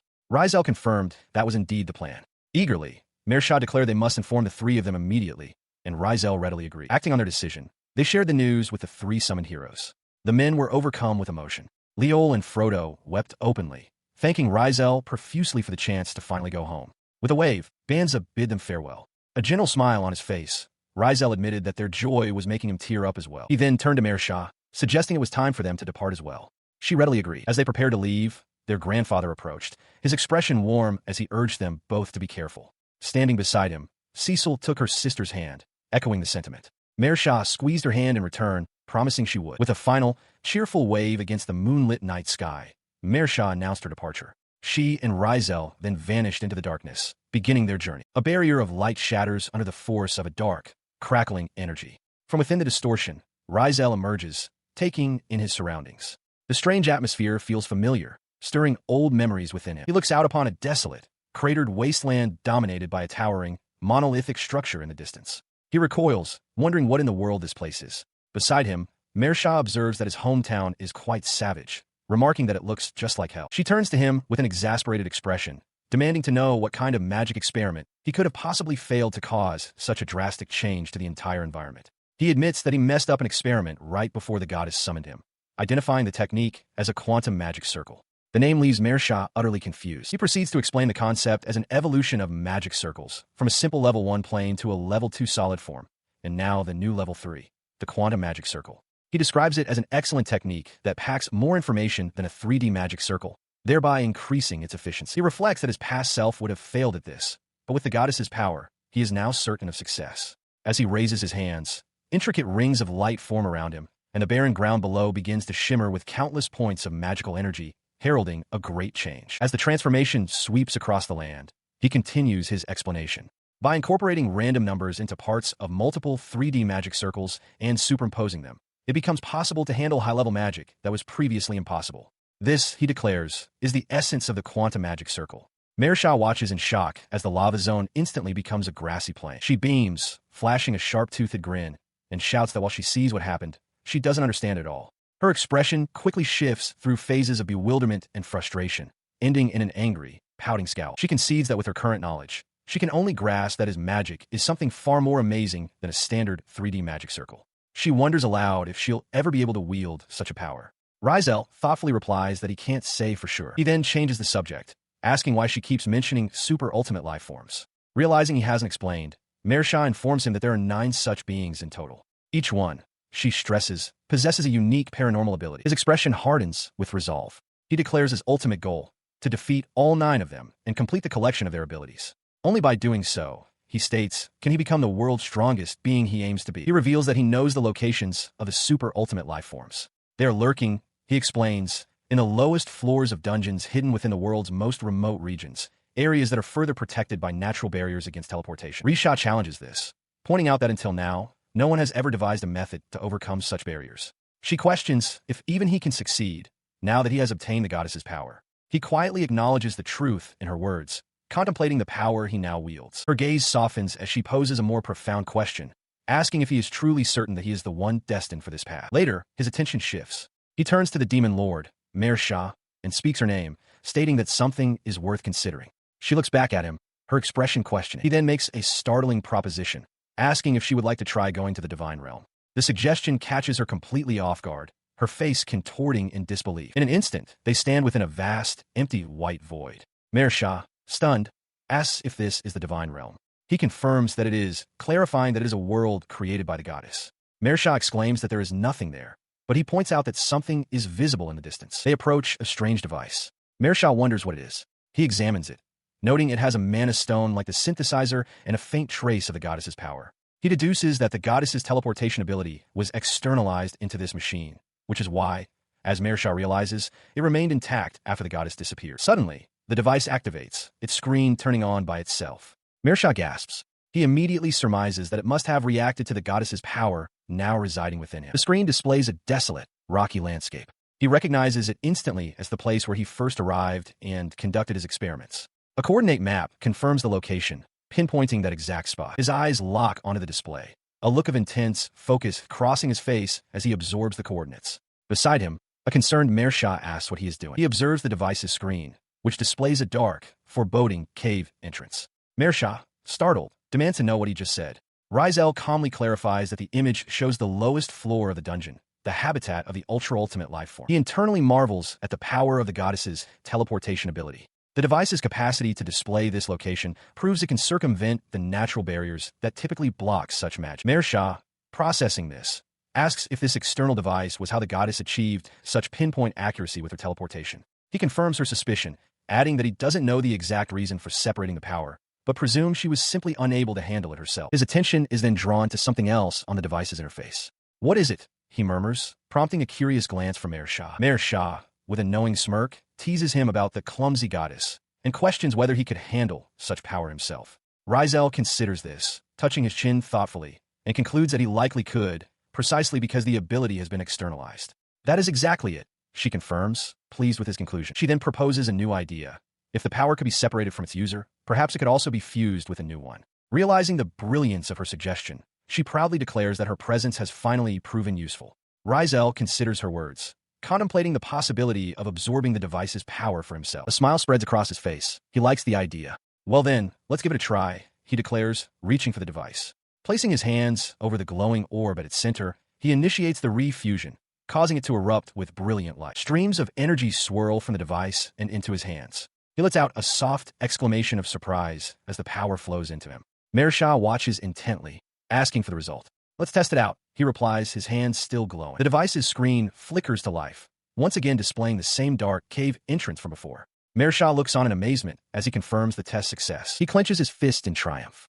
Now possessing the ability to teleport anywhere, he turns to Mersha and proposes their next move, to hunt the first ultra-ultimate life form. He materializes with Mersha in a desolate, cavernous space, the ground cracked and unstable beneath their feet. He confirms that he teleported them a safe distance away to bypass any potential traps. Mersha, however, shivers, unnerved by the palpable dread in the air and the trembling of the very ground, questioning if this is truly the creature's lair. Her question is answered almost immediately as a monstrous, shadowy form with two malevolent, glowing eyes coalesces from the darkness before them. Mersha lets out a sharp cry of alarm, but Risel remains steady, announcing that their quarry has come. The shadow solidifies, revealing a towering, skeletal horror with great, leathery wings. As it looms over them, Risel confirms its identity, the first ultra-ultimate life form. He studies the creature, a flicker of uncertainty in his eyes as he senses something amiss. Beside him, Mersha shakes off her fear, declaring her intent to simply take the creature down. Risel gives a curt nod of approval, encouraging her to see what it's made of. Taking his words as her cue, Mersha inhales deeply and unleashes a concentrated blast of pure energy. The beam lances through the cavern, striking the skeletal life form directly in its skull. The force of the blast sends the creature reeling, its skeletal form crashing heavily against the cavern floor.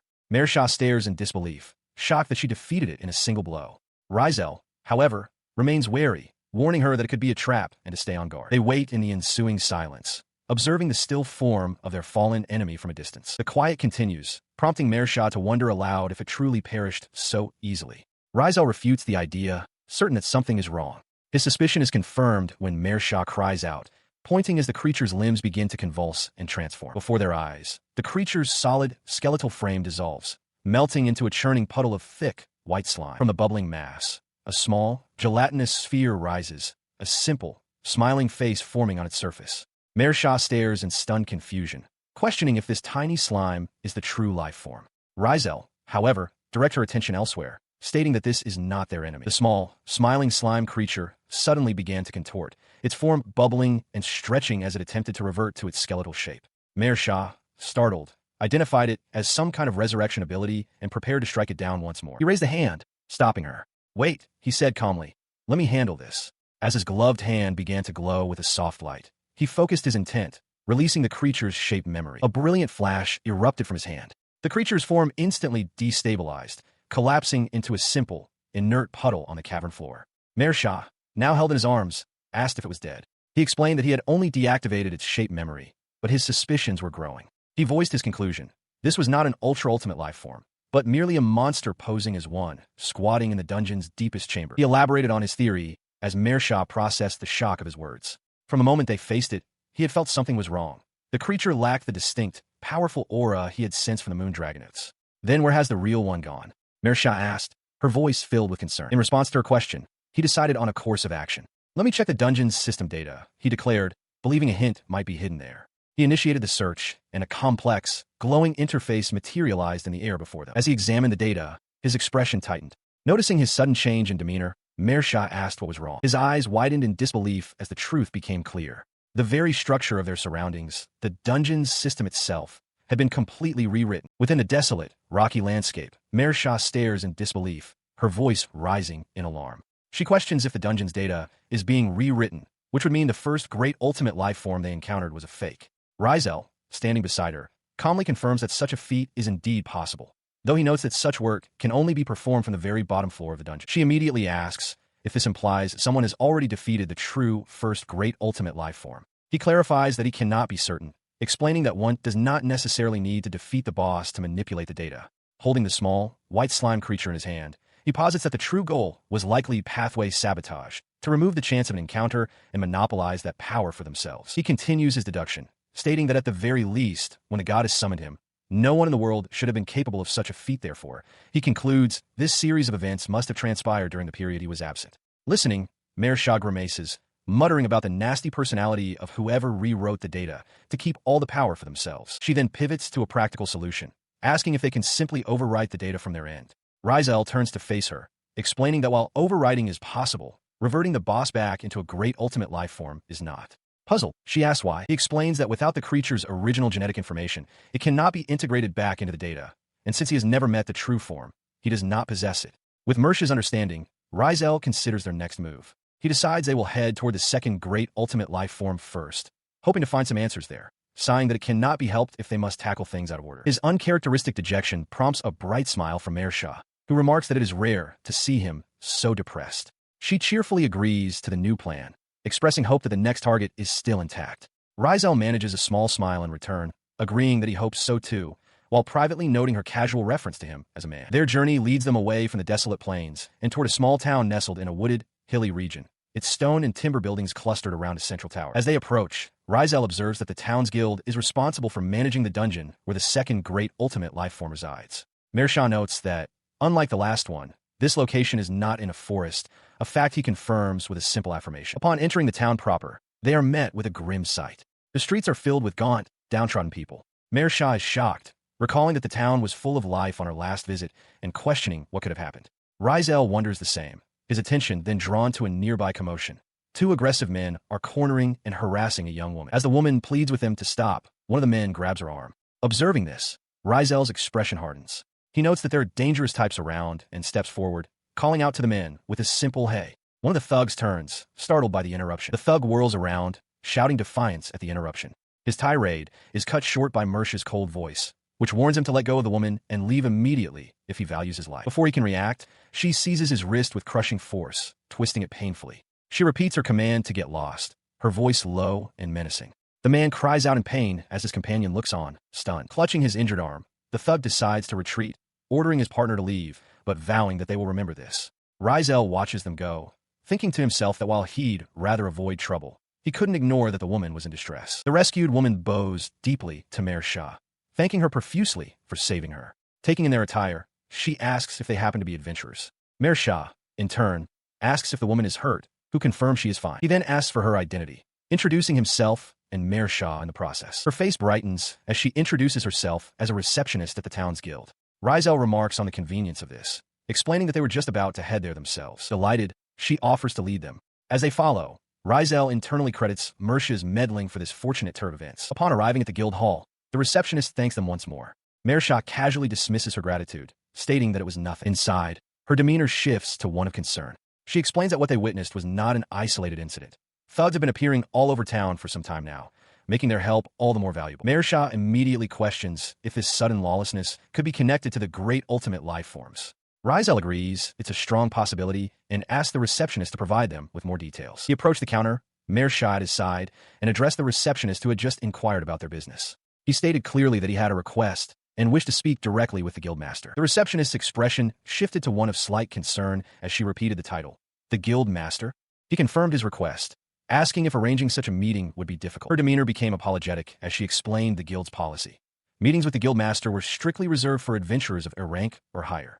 The restriction caught him by surprise, prompting him to question the rank requirement. Mersha then interjected, asking if he had his adventurer's card with him. The receptionist's face brightened at the suggestion, adding that they could easily check his rank right there at the counter. His confident expression vanished, replaced by a look of sudden unease.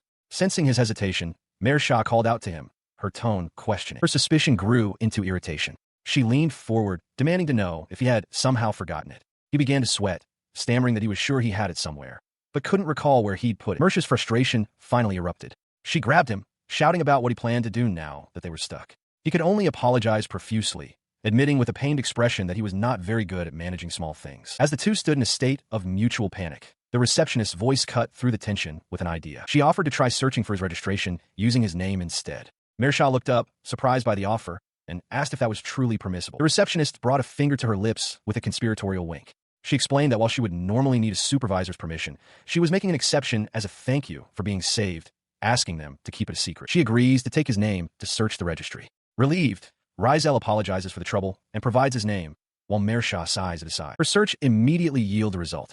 As she reads the screen, Risel suddenly recalls that he was an S-rank adventurer, a fact confirmed by the prominent listing she has found. Her eyes widen in disbelief. Stunned, she stammers, asking if he could possibly be that Lord Risel. He looks back, confused by her sudden change in demeanor. Her intense reaction prompts Mayor Shah to ask if he's done something crazy again. Risel, still perplexed, insists he hasn't done anything in particular as the receptionist trembles with shock. She quickly compares his face to the image on her screen, confirming his identity. She announces that she's found him and that there is no mistake. Having confirmed who he is, she urgently tells them to wait, while she goes to call the guild master immediately. As she hurries away, Risel wonders if he caused some trouble in the past, but Mayor Shah observes that things seem to be going well. She returns moments later, apologizing for the wait and offering to show them to the reception room right away. Mayor Shah notes that this special treatment means they won't be waiting in the public lobby. Now seated in a private room, Mayor Shah comments that he is clearly a famous person in this world.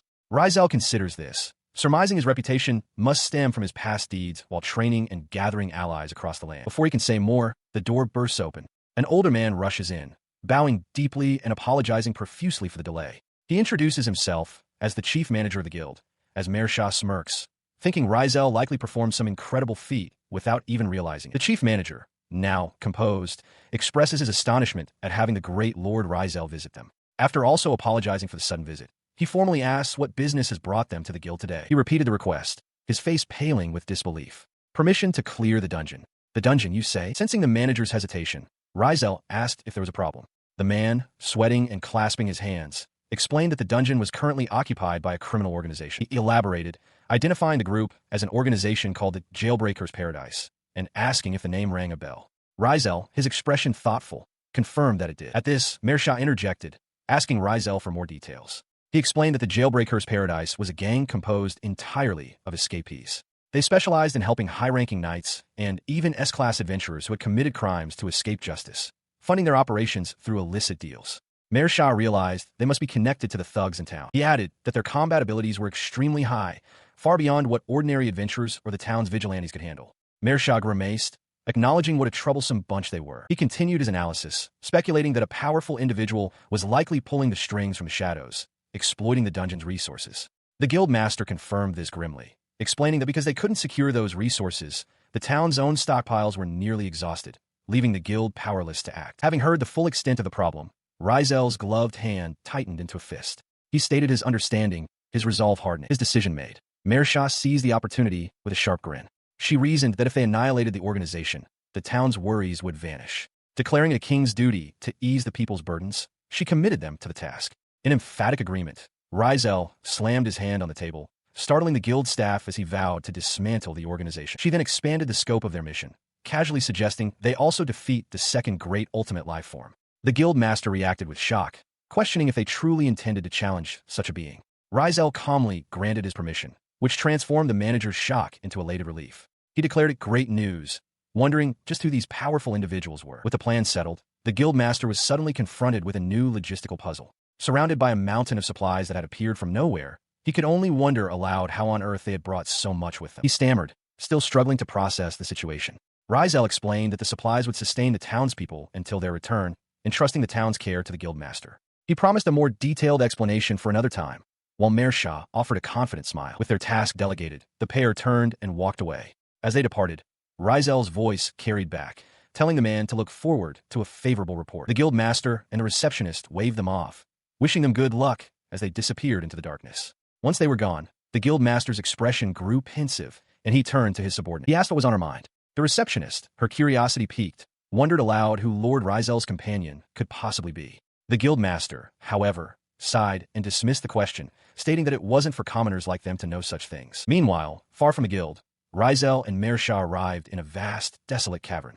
Mersha surveyed the area, noting it was much larger than the last one. She observed the strange, gouged-out appearance of the walls, as if something immense had carved its way through. Her observation was cut short as a powerful presence washed over them, putting both on high alert.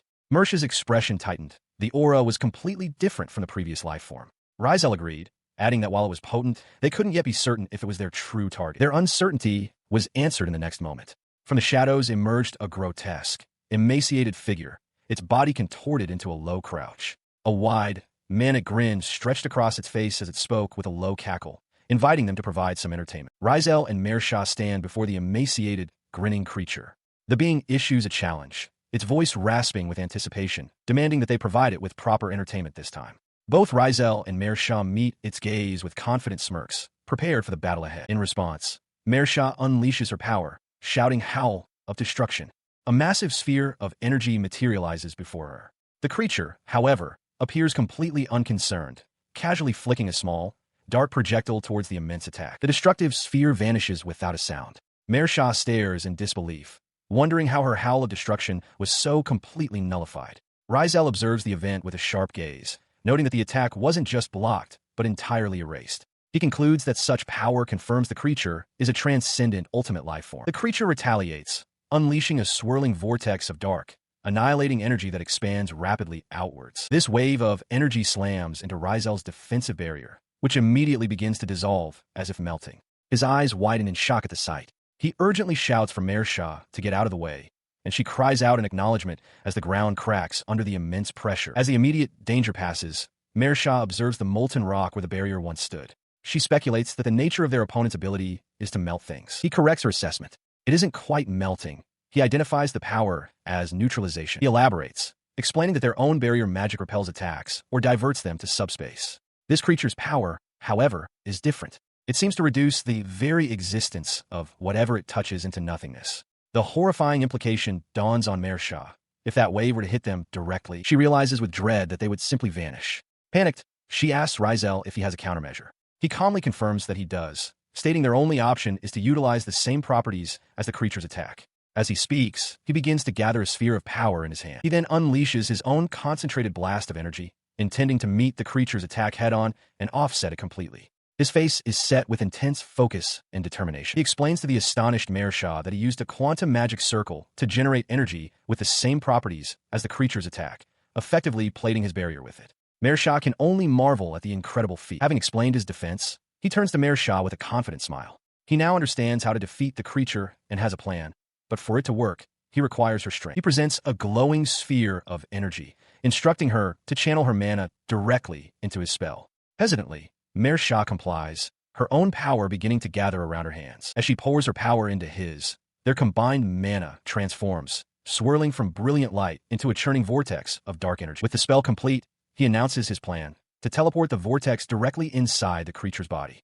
The dark energy instantly materializes within the life form's core, causing it to shriek in pain. The internal attack proves devastating. The creature convulses as the dark energy erupts from its core, tearing its body apart with violent, explosive force. In the aftermath of the creature's destruction, a single, swirling orb of dark power remains, hovering in the air. Both Risel and Mersha watch it intently, a look of apprehension on her face as she wonders what it is. Suddenly, the orb flashes and divides, sending a beam of energy, striking each of them directly in the forehead. She cries out in alarm as she feels the foreign power flowing into her.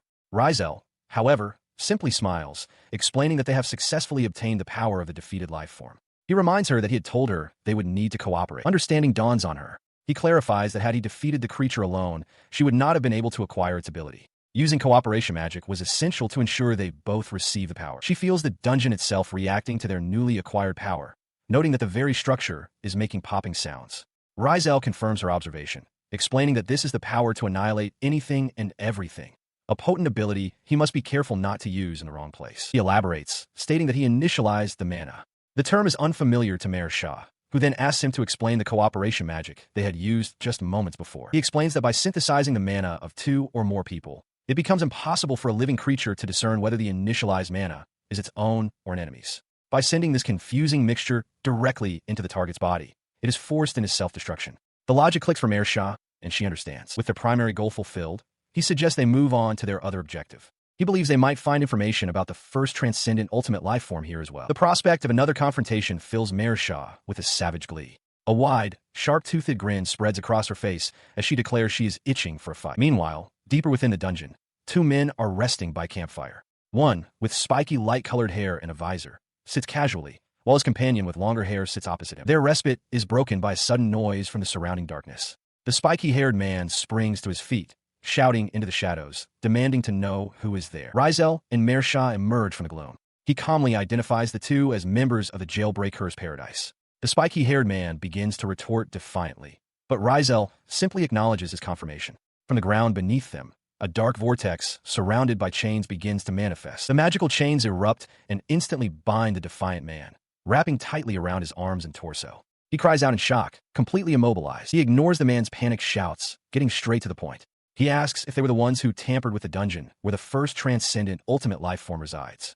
As the man struggles, Risel prepares another attack, making it clear that he will extract the information by any means necessary. He faced his captive, whose eyes widened in realization. The man correctly deduced Risel's intent was torture magic, speculating that he planned to inflict intense pain by sending signals directly into his sensory nerves. Unsmirk crossed his face as he prepared to demonstrate a proper example of such magic. The captive cried out in disbelief, questioning why his own top-tier spell had failed to activate. In response, dark chains erupted and coiled tightly around the man, who convulsed and shrieked as the agonizing magic coursed through his entire body. His companion watched the brutal display, his face pale with horror as he let out a small whimper of fear. Having made his point with the now incapacitated criminal, Risel turned his cold gaze to the remaining captive. He asked him one more time if his organization was involved with the dungeon of the first transcendent ultimate life form. The man gritted his teeth, seemingly attempting to trigger something, but a moment of panicked confusion washed over him. He realized with dread that he was not dying as he had intended. Mersha then revealed the reason for his survival.